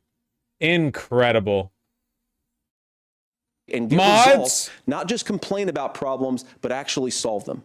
Governor, did enrollment under the Affordable Care Act go up under the Trump administration? It's higher now. Margaret, you're ovulating. I can using it. The smell system it. works. And you can't tell me I'm about this wrong. of young people or whatever, that's the individual mandate piece of this. And Republicans fought tooth and nail saying, well, Americans should be free to do this. Well, then what happens is... So you think the individual mandate's a good idea? You shrink. I think the idea of making sure the risk pool is broad enough to cover everyone, that's the only way insurance works. When it doesn't, it collapses. You are asking pre-ACA where we get people out. I like how the Democratic position is like recessing back to the one true fact, which is that Bernie Sanders was not only right, but the only option. Single payer healthcare is genuinely like the only way forward. if you have a public option, only the most ill and elderly and sick people are going to be on it, which massively like taxes the state, while all the corporations get the higher quality patients and they get to just coast by making money off people's, you know, monthly payments. The only way forward is single payer. It's literally the only thing that makes sense. People know that they need to be on health care. People expect it to be there. And when we are able to make it, and we are making it this way, when we incentivize people to be in the market, when we help people who might not be able to afford it get there, and we make sure then when you get sick and old, it's there for you. Because I heard people say, well, I don't want to buy into Medicare or whatever. Good luck buying health care once you get past 70. So look, the ACA works. We can continue. Not even 70, dude. Like I remember what some of the discourse was like before the ACA was passed. People were like unable to get health care outside of like job provided health care, you know, like if they were self-employed or whatever else. At 30, like there were people with like 30 and arthritis, and it was like, oh nope, sorry. It was insane. To do better. Kamala Harris did that. The way she made everything better was negotiating those 10 drugs on Medicare for the first time in American history. Thank you. Margaret. Can I address that? I apologize. We're out of time. We have a number of subjects to discuss. Margaret. Let's talk about families in America. Respectfully, KMS. There is a KYS, child care crisis in this country, and the United States is one of the very few developed countries in the world without a national paid leave program for new parents. Governor Walz, you've said that if Democrats win both the White House and Congress, this is a day one priority for you. How long should employers be required to pay workers while they are home taking care of their newborns? You have 2 minutes. Yeah, well, that's negotiable, and that's what Congress worked. But here's what the deal is. Americans sitting out there right now, you may work for a big company. Look, we're home in Minnesota to some of the largest Fortune 500 companies. Kamala Harris knows that in California. Those companies provide paid family and medical leave. One is, I think they're moral. And Sorry, but if we're pausing, yes. Remember when we got, like, after COVID, several years of evidence time and time again that people are literally more economically productive if they get more paid time off, and like you had the whole 4-day work week experiments where people overwhelmingly preferred it, and then nothing happened because, as it turned out, people like leaving the offices during COVID shut down a bunch of like business real estate sales, and they really want to keep those places afloat because otherwise billions in like infrastructural development just goes nowhere. So like, and it turns out managers just hate you and they want you to suffer in the office. It's a deliberately irrational system. I think it's a good thing, but it also keeps our employees healthy. We in Minnesota passed a paid family and medical leave. You have a child, and I had to go back to work 5 days after my kids were born. This allows you to stay home a certain amount of time. What we know is that gets the child off to a better start, the family works better, we stay in their employers, we get more consistency in that. So Kamala Harris has made it a priority. We implemented it in Minnesota, and we see growth. That's how you become a pro-business state. But the negotiations on it, and here's the issue. Those big companies are able to offer it. Those of you out there who don't have it, just imagine what happens if you get cancer or your child gets sick. We know what happens. You end up staying home. In some places, that means I die. No paycheck. I'm free. You've got no protection on that. Sold. This is the case of an economy that Donald Trump has set for the wealthiest amongst us. He's willing to give those tax breaks to the wealthiest. He's willing to say, bust those unions up, do whatever. What we're saying is the economy works best when it works for all of us. And so a paid family medical leave program, and I will tell you, go to the families or go to the businesses and ask them. As far as childcare on this, you have to take it at both the supply and the demand side. You can't expect the most important people in our lives to take either our children or our parents to get paid the least amount of money. And we have to make it easier for folks to be able to get into that business and then to make sure that folks are able to pay for that. We were able to do it in Minnesota, and I'm still telling you this. We were listed as the best state. We're still in crisis on this. A federal program of paid family and medical leave and help with this will enhance our workforce, enhance our families, and make it easier to have the children that you want. Governor, your time is up. Senator, do you support a national paid leave program? And if so, for how long should employers be mandated to pay their employees while they are home taking care of their newborn? You have 2 minutes. Yeah, well, first of all, Margaret, a number of my Republican colleagues and some Democrats, too, have worked on this issue. And I think there is a bipartisan solution here because a lot of us care about this issue. I mean, look, I speak from this very personally because I'm married to a beautiful woman who is an incredible mother to our 3 beautiful kids, but is also a very, very brilliant corporate litigator. And I'm so proud of her. But being a working mom, even for somebody with all of the advantages of my wife, is extraordinarily difficult. And it's not just difficult from a policy perspective. She actually had access to paid family leave because she worked for a bigger company. But the cultural pressure on young families and especially young women, I think makes it really hard for people to choose the family model they want. A lot of young women would like to go back to work immediately. Some would like to spend a little time home with the kids. Some would like to spend longer at home with the kids. What woman would want to go back to work immediately after giving birth to a child? I'm sure there are some, but like, really? Come on. We should have a family care model that makes choice possible. And I think this is a very important substantive difference between Donald Trump and Kamala Harris's approach. I mean, look, if you look at the federal programs that we have that support paid family leave right now, the Community Development Block Grant, and there's another block grant program that spends a lot of money from the federal government. These programs only go to one kind of child care model. Let's say you'd like your church maybe to help you out with child care. Maybe you live in a rural area or an urban area and you'd like to get together with families in your neighborhood to provide child care in the way that makes the most sense. You don't get access to any of these federal monies. We want to promote choice in how we deliver family care and how we promote child care because, look, it is unacceptable. And, you know, of course, Tim and I have been on the campaign trail a lot the past 7 or 8 weeks. And one of the biggest complaints I hear from young families is people who feel like they don't have options, like they're choosing between going to work or taking care for their kids. That is an incredible burden to put on American families. We're the only country that does it. I think we could do a heck of a lot better. Senator. To be clear, he has no answer on this and they're not going to change anything. Republicans will never, ever push for a bill mandating paid paternity leave, more time off every year, whatever. They will never do it. Thank you. You have also said, Senator Vance, many things about the American family. The Federal Reserve says parents will spend nearly as much on child care as they do on housing each month. Insane. So I want to get your thoughts on this. President Trump recently said, as much as child care... Yeah, the people who want parents to have more kids are also the people who make it impossible to have kids. No paid work leave, no maternity leave. Every diaper costs $87. Daycare costs $1 billion a second. We'll never subsidize anything. As a matter of fact, we'll let everything get ruined by like speculative investment. You know, BlackRock is going to own every daycare in the country. It's insane. Talked about as being expensive. It's relatively speaking not very expensive compared to the kinds of numbers we'll be taking in. Is President Trump committed to the $5,000 per child tax credit that you have described? You have 1 minute. Well, what President Trump said, Margaret, I just want to defend my running mate here a little bit, is that we're going to be taking in a lot of money by penalizing companies for shipping jobs overseas and penalizing countries who employ slave laborers and then ship their products back into our country and undercut the wages of American workers. It's the heart of the Donald Trump economic plan.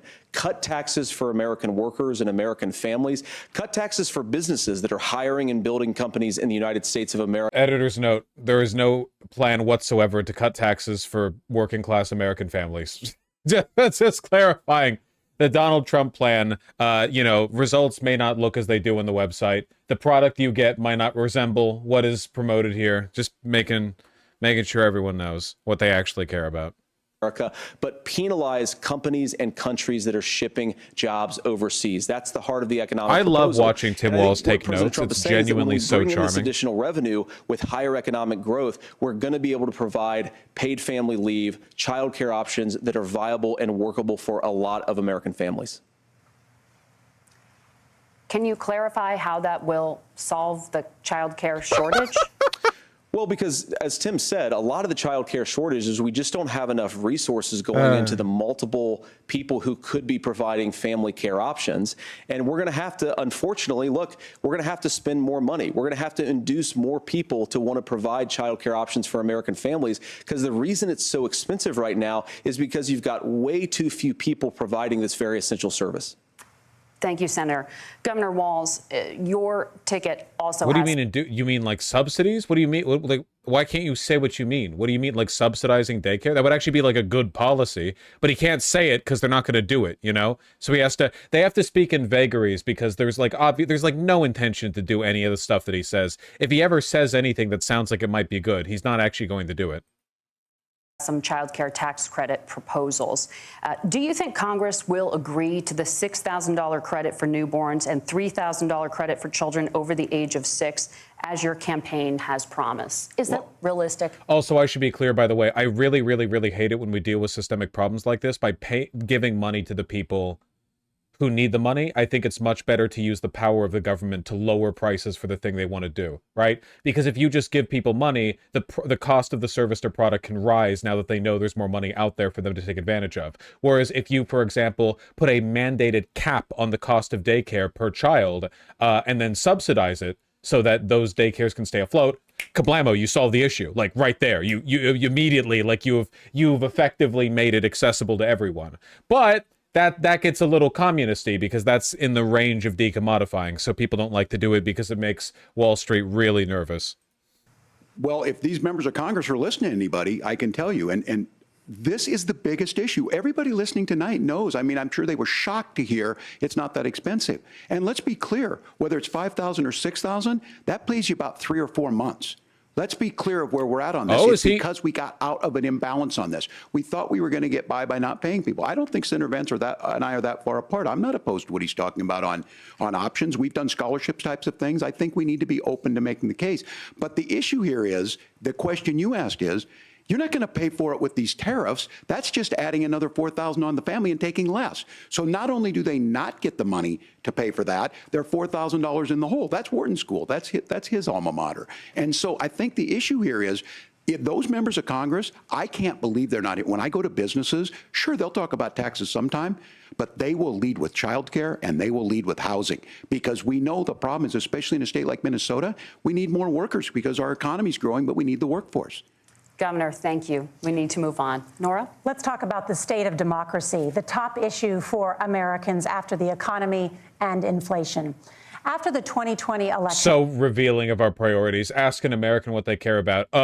Cheap double quarter pounders, cheap gas for my Ford F-150, brown people, blacks, I guess maybe like the democracy. Maybe. President Trump's campaign and others filed 62 lawsuits contesting the results. Judges, including those appointed by President Trump and other Republican presidents, looked at the evidence and said there was no widespread fraud. The governors of every state in the nation, Republicans and Democrats, certified the 2020 election results and sent a legal slate of electors to Congress for January 6th.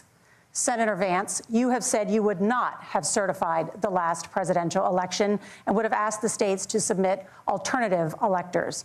That has been called unconstitutional and illegal. Would you again seek to challenge this year's election results, even if every governor certifies Mr. Vance, the results? this is a gallows. We invite you to walk Laura, through first of all, I think that we're focused on the future. We need to figure out how to solve the inflation crisis caused by Kamala Harris's policies, make housing affordable, make groceries affordable, and that's what we're focused on. But I want to answer your question because you NPC did dialogue ask it. free answer. Gotcha. What President Trump has said is that there were problems in 2020, and my own belief is that we should fight about those issues, debate those issues peacefully in the public square, and that's all I've said, and that's all that Donald Trump has said. Remember, he said that on January the 6th, the protesters ought to protest peacefully. And on January the 20th, what happened? Joe Biden became the president. Donald Trump left the White House. And now, of course, unfortunately, we have all of the negative policies that have come from the Harris-Biden administration. I believe that we actually do have a threat to democracy in this country, but unfortunately... Again, I will never stop repeating this as long as it's legal for me to do so, which might not be the case if Donald Trump wins this next election. This should be like you get let out of here in handcuffs. You cannot run for the highest office in the land while openly promoting the end of its democracy. Like, I'm sorry, man, there's got to be a limit. We're paradox of tolerancing this all the way up to the peak. You know, you can't do that. You're literally just saying like, yeah, I want to do sedition, but like, you know, legislatively, fuck you. No. It's not the threat to democracy that Kamala Harris and Tim Walz want to talk about. It is the threat of censorship. It's Americans casting aside lifelong friendships because of disagreements over politics. That's not censorship, actually, at all. That's freedom of association. That's a different thing. You're thinking of a different thing. Censorship is when the state prevents you from saying something, usually for political purposes. What you just described is like not having a friend. I know that's a big problem for conservatives. It's big technology companies silencing their fellow citizens, and it's Kamala Harris saying that rather than debate and persuade her fellow Americans, she'd like to censor people who engage in misinformation. I think that is who engage in misinformation. He's like conceding the point. He's like, she'd like to censor us just for lying. I would like to. She's a pussy, though. What are you going to do? Much bigger threat to democracy than anything that we've seen in this country in the last 4 years, in the last 40 years. Now, I'm really proud, especially given that I was raised by two lifelong blue-collar Democrats, to have the endorsement of Bobby Kennedy Jr. and Tulsi Gabbard, lifelong leaders in the Democratic coalition. And of course, they don't agree with me and Donald Trump on every issue. We don't JD Vance, listen carefully. When they ask you about your open contempt for democracy, you are going to filibuster like no one has ever filibustered before. You are just going to say anything and everything that comes to your mind. You are going to just verbal diarrhea your way to the end of the time limit of the question. And if she asks you to clarify or answer the question again, you do it again. You will never stop. Have to agree on every issue, but we're united behind a basic American First Amendment principle that we ought to debate our differences. We ought to argue about them. We ought to try to persuade our fellow Americans. Kamala Harris is engaged in censorship at an industrial scale. She did it during COVID. She's done it over a number of other issues, and that to me is a much bigger threat to democracy than what Donald Trump said when he... It sounds insane, but the reason he talked about lifelong friends no longer speaking because of politics is because genuinely one of the biggest radicalizing factors in the lives of a lot of right-wingers is the fact that they don't have friends. I've said this before, but this is the reason why whenever you hear somebody say, you shouldn't like lose friends over politics, it's always a right-winger. And the reason for that is because socially speaking, liberals and leftists are fine if their life just contains no conservatives. It's completely fine for us, genuinely. For the vast majority of liberals and leftists, if they woke up and they no longer had to interact with a conservative ever again, it would probably be a net benefit to their lives. But the miserable, wretched, hateful, the parents who never get calls from their children or the grandparents who never do, to the co-workers you have who are abrasive and rude and mean and then probably go home and day drink until they pass out on the couch, those people need you in their lives because you're the only good part of it. And if that sounds mean, it's true. If you're a Republican, you're a worse person than a Democrat. On average, flattened down, if you normalize the other factors, you are a worse person. You are, on average, and this is statistically demonstrable, more immoral and stupider. And there's no, and denying that fact is denying reality. It's all true. It's not subjective. He said that protesters should peacefully protest. So of course they're mad about people dropping friends over politics. I've enjoyed tonight's debate, and I think there was a lot of commonality here. And I'm sympathetic to misspeaking on things, and I think I might have with the senator. Me too, man. There's one though that this one is troubling to me, and I say that because I think we need to tell the story. Donald Trump refused to acknowledge this, and the fact is that I don't think we can be the frog in the pot and let the boiling water go up. He was very clear. I mean, he lost this election, and he said he didn't. 140 police officers were beaten at the Capitol that day, some with the American flag, several later died. And it wasn't just in there.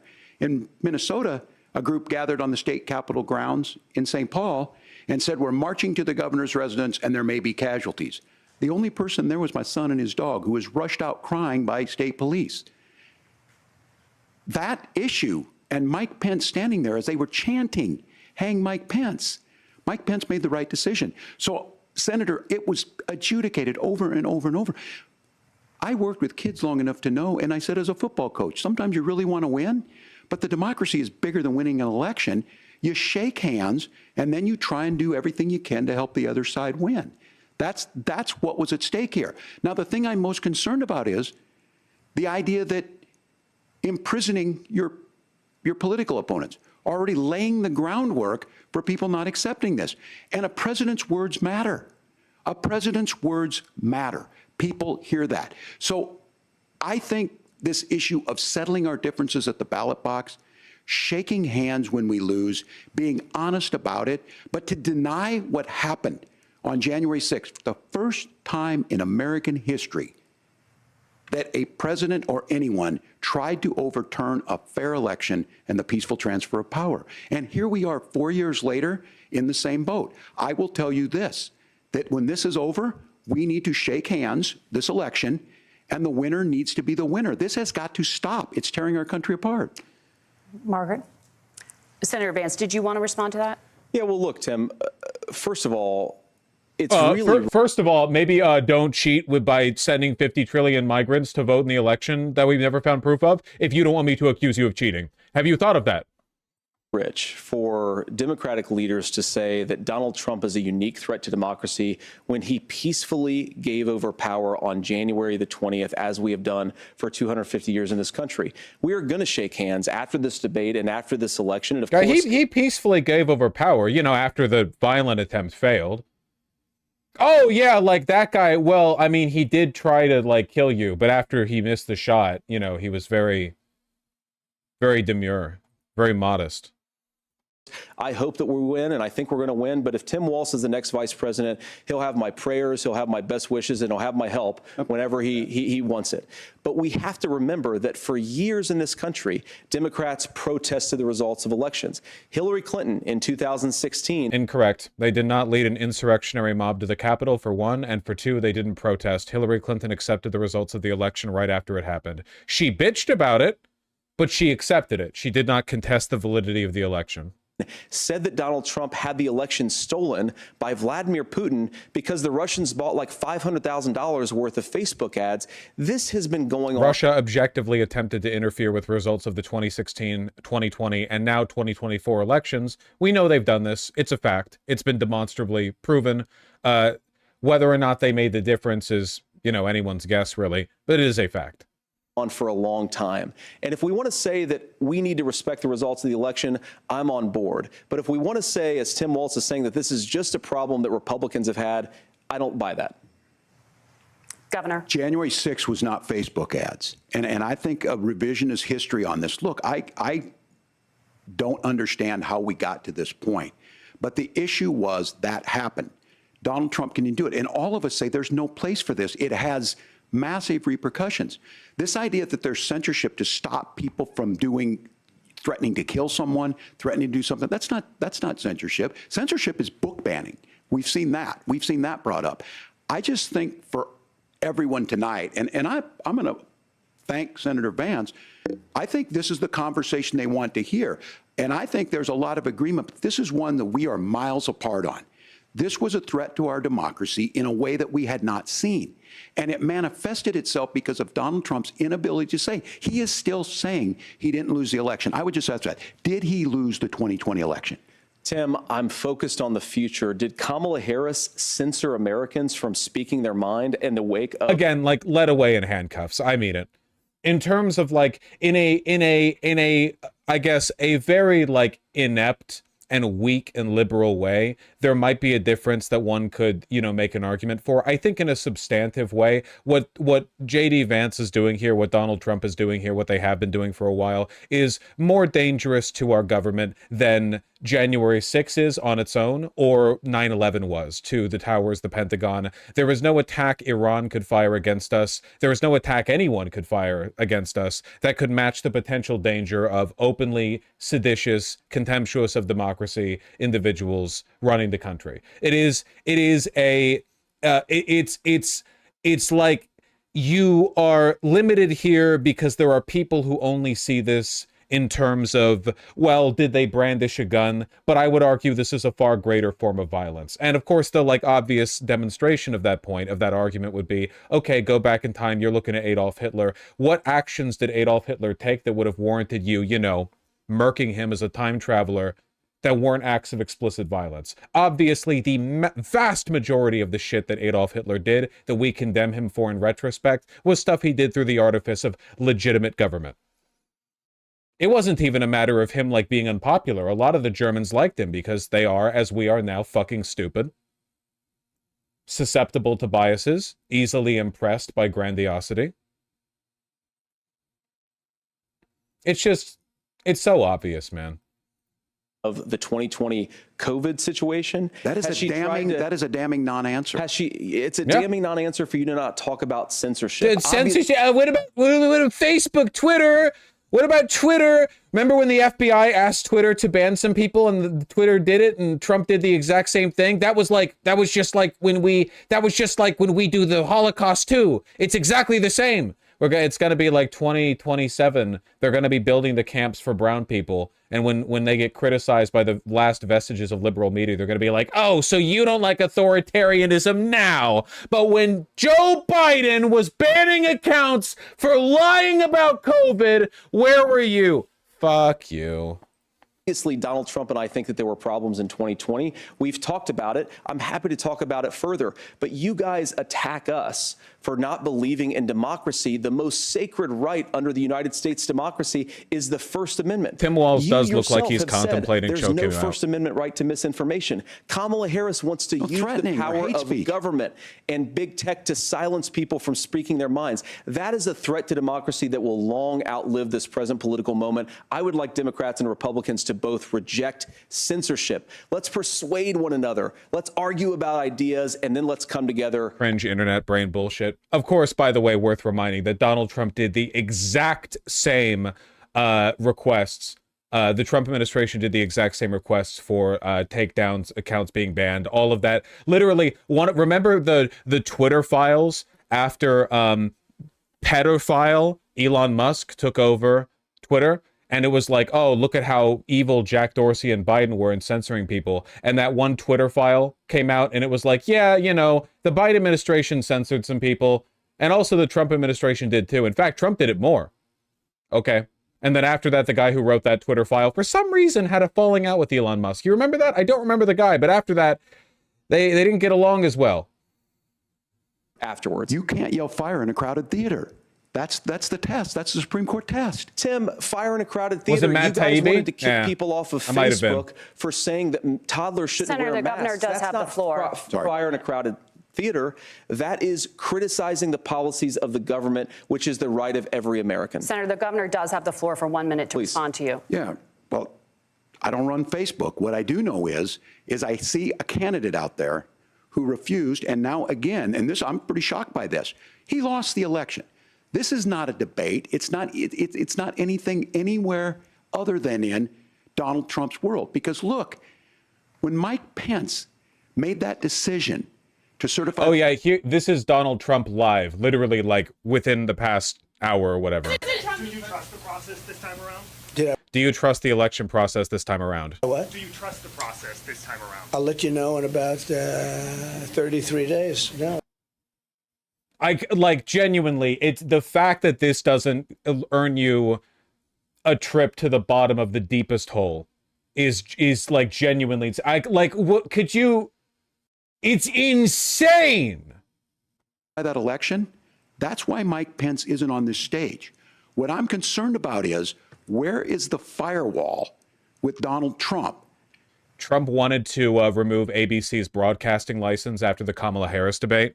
Oh, God, I didn't even see this.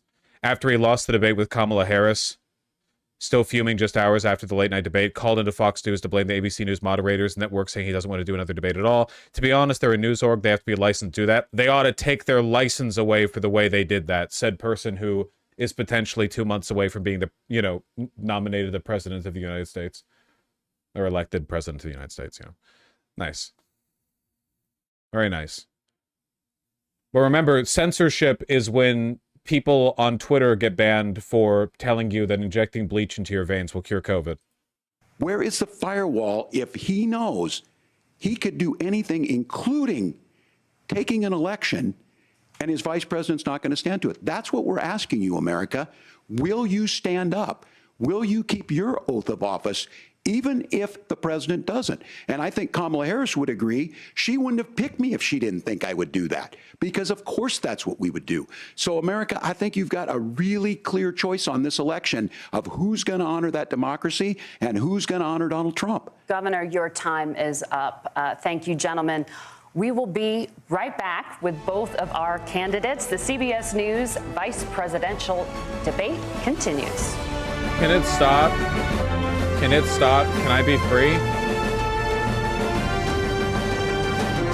Can it be over?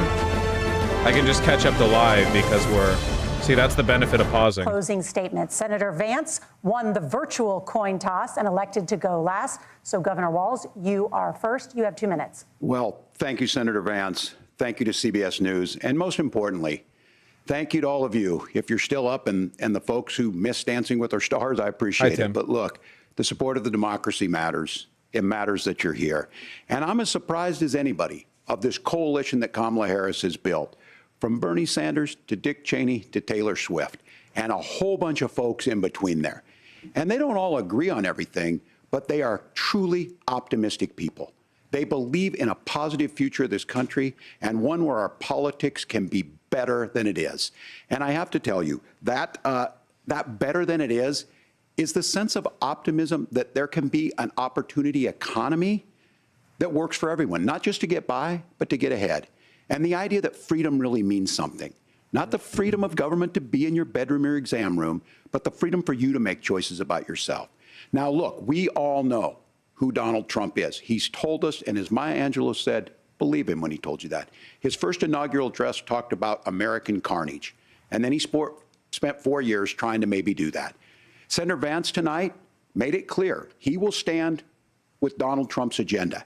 He will continue to push down that road. Excuse me.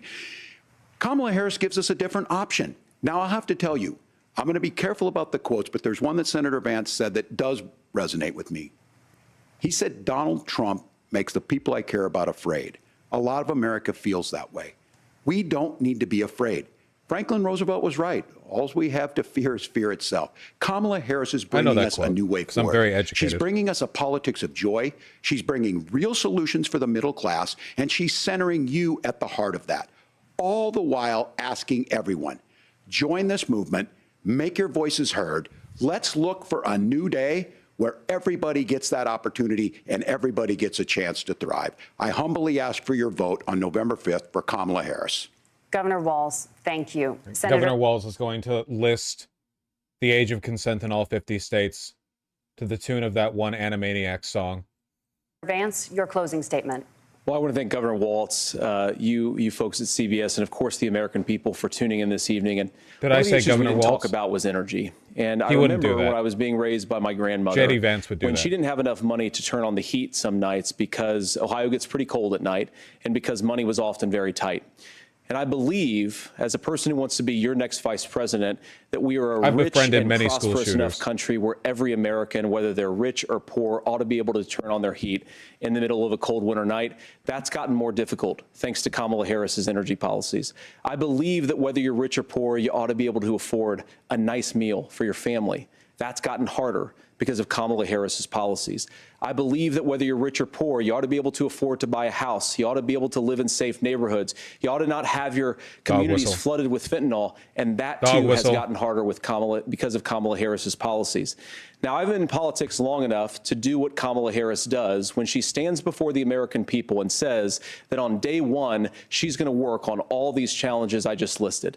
She's been the vice president for 3.5 years. Day one was 1,400 days ago, and her policies have made these problems worse. That is not the job of the VP. I keep having to say this, but I just want to make sure everyone watching know the president and the vice presidents are actually different jobs. Maybe JD Vance doesn't think that because he's been assured that Trump will probably keel over 6 days after the inauguration and he gets to be president.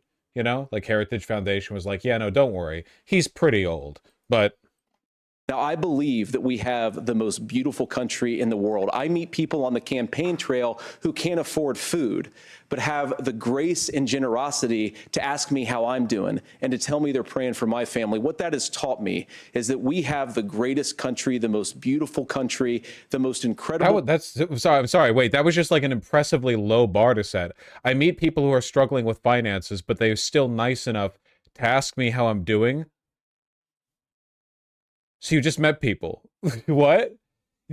I feel like you could get that like anywhere. Like there are better arguments you can make for the goodness of America than that. I think America actually does generally have a pretty good people. Like we're known for being a friendly country in a lot of ways. So it's just, I don't know. It's just like a remarkable undersell. Honestly, I mean, he's a lizard person, so I don't know. People anywhere in the world, but they're not going to be able to achieve their full dreams with the broken leadership that we have in Washington. Listen, America's a good country. He's met people who could barely afford to pay for groceries, and they said to him, in spite of all that, "Can I take your order, sir?" And that's the reason why he thinks America is the greatest country in the world. Not going to be able to live their American dream if we do the same thing that we've been doing for the last 3.5 years. We need change. We need a new direction. We need a president who has already done this once before and did it well. Please vote for Donald Trump. And whether you vote for me or vote for Tim Walz, I just want to say I'm so proud to be doing this, and I'm rooting for you. God bless you, and good night. Senator Vance, thank you. And thank you both for participating in the only vice presidential debate of this election cycle. I'm Margaret Brennan. And I'm Nora O'Donnell. And a reminder, there are just 35 days until Election Day. I know. I'm aware. Well, I think Tim Walz did a good job. I think that he was largely quite friendly and conciliatory, which makes sense. As satisfying as it would be to me for him to call J.D. Vance a pedophile, I think it's probably a little bit more in line with his marketing, let's say, for him to be very nice. And I think it worked out pretty well. I think he genuinely did a good job with that in terms of like balancing the pushback while also being like very nice, because that's kind of like one of the big selling points, right? One of the big arguments from Kamala Harris's campaign, one of their big like rhetorical selling points is the idea of, you know, aren't you tired of the constant hate and misery and fear-mongering and such? Don't you want like nice people, neighborly people to be running the country? So it makes sense in that context that he would be, you know, friendly. So I have no issues whatsoever with that. He was a little bit nervous at first. By him, I mean Tim Walz. J.D. Vance isn't a person. And he worked it off pretty quick. I mean, that's normal. That's to be expected. Keep in mind that like Tim Walz has never really operated on a platform of this size. So it makes sense that he would, you know, like you got to shake that off. I mean, I've debated plenty of people, and still sometimes at the beginning you're like, what's my angle, and then you go into the rhythm and you're fine. So that was good. I mean, I think that J.D. Vance did. I think J.D. Vance did maybe slightly better than I expected in terms of his handling. I still think that the biggest runaway clips from this are probably going to be him saying, but I thought there was no fact checking in this debate. That was the deal.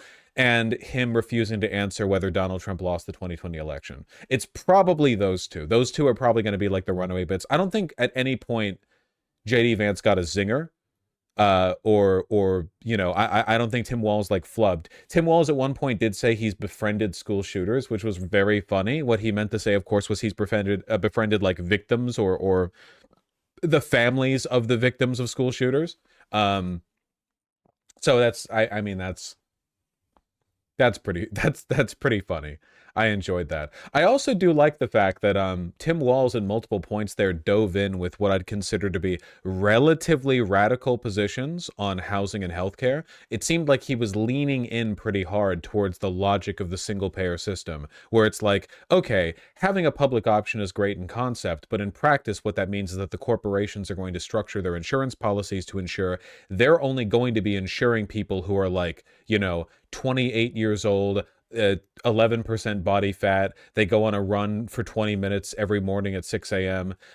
You know, and which means the government is going to get stuck with people like me, and that's going to cost the government a lot of money and make insurance companies a lot of money, which is fucked up and wrong and a bad and inefficient system. So single payer makes more sense there. And he specifically called out,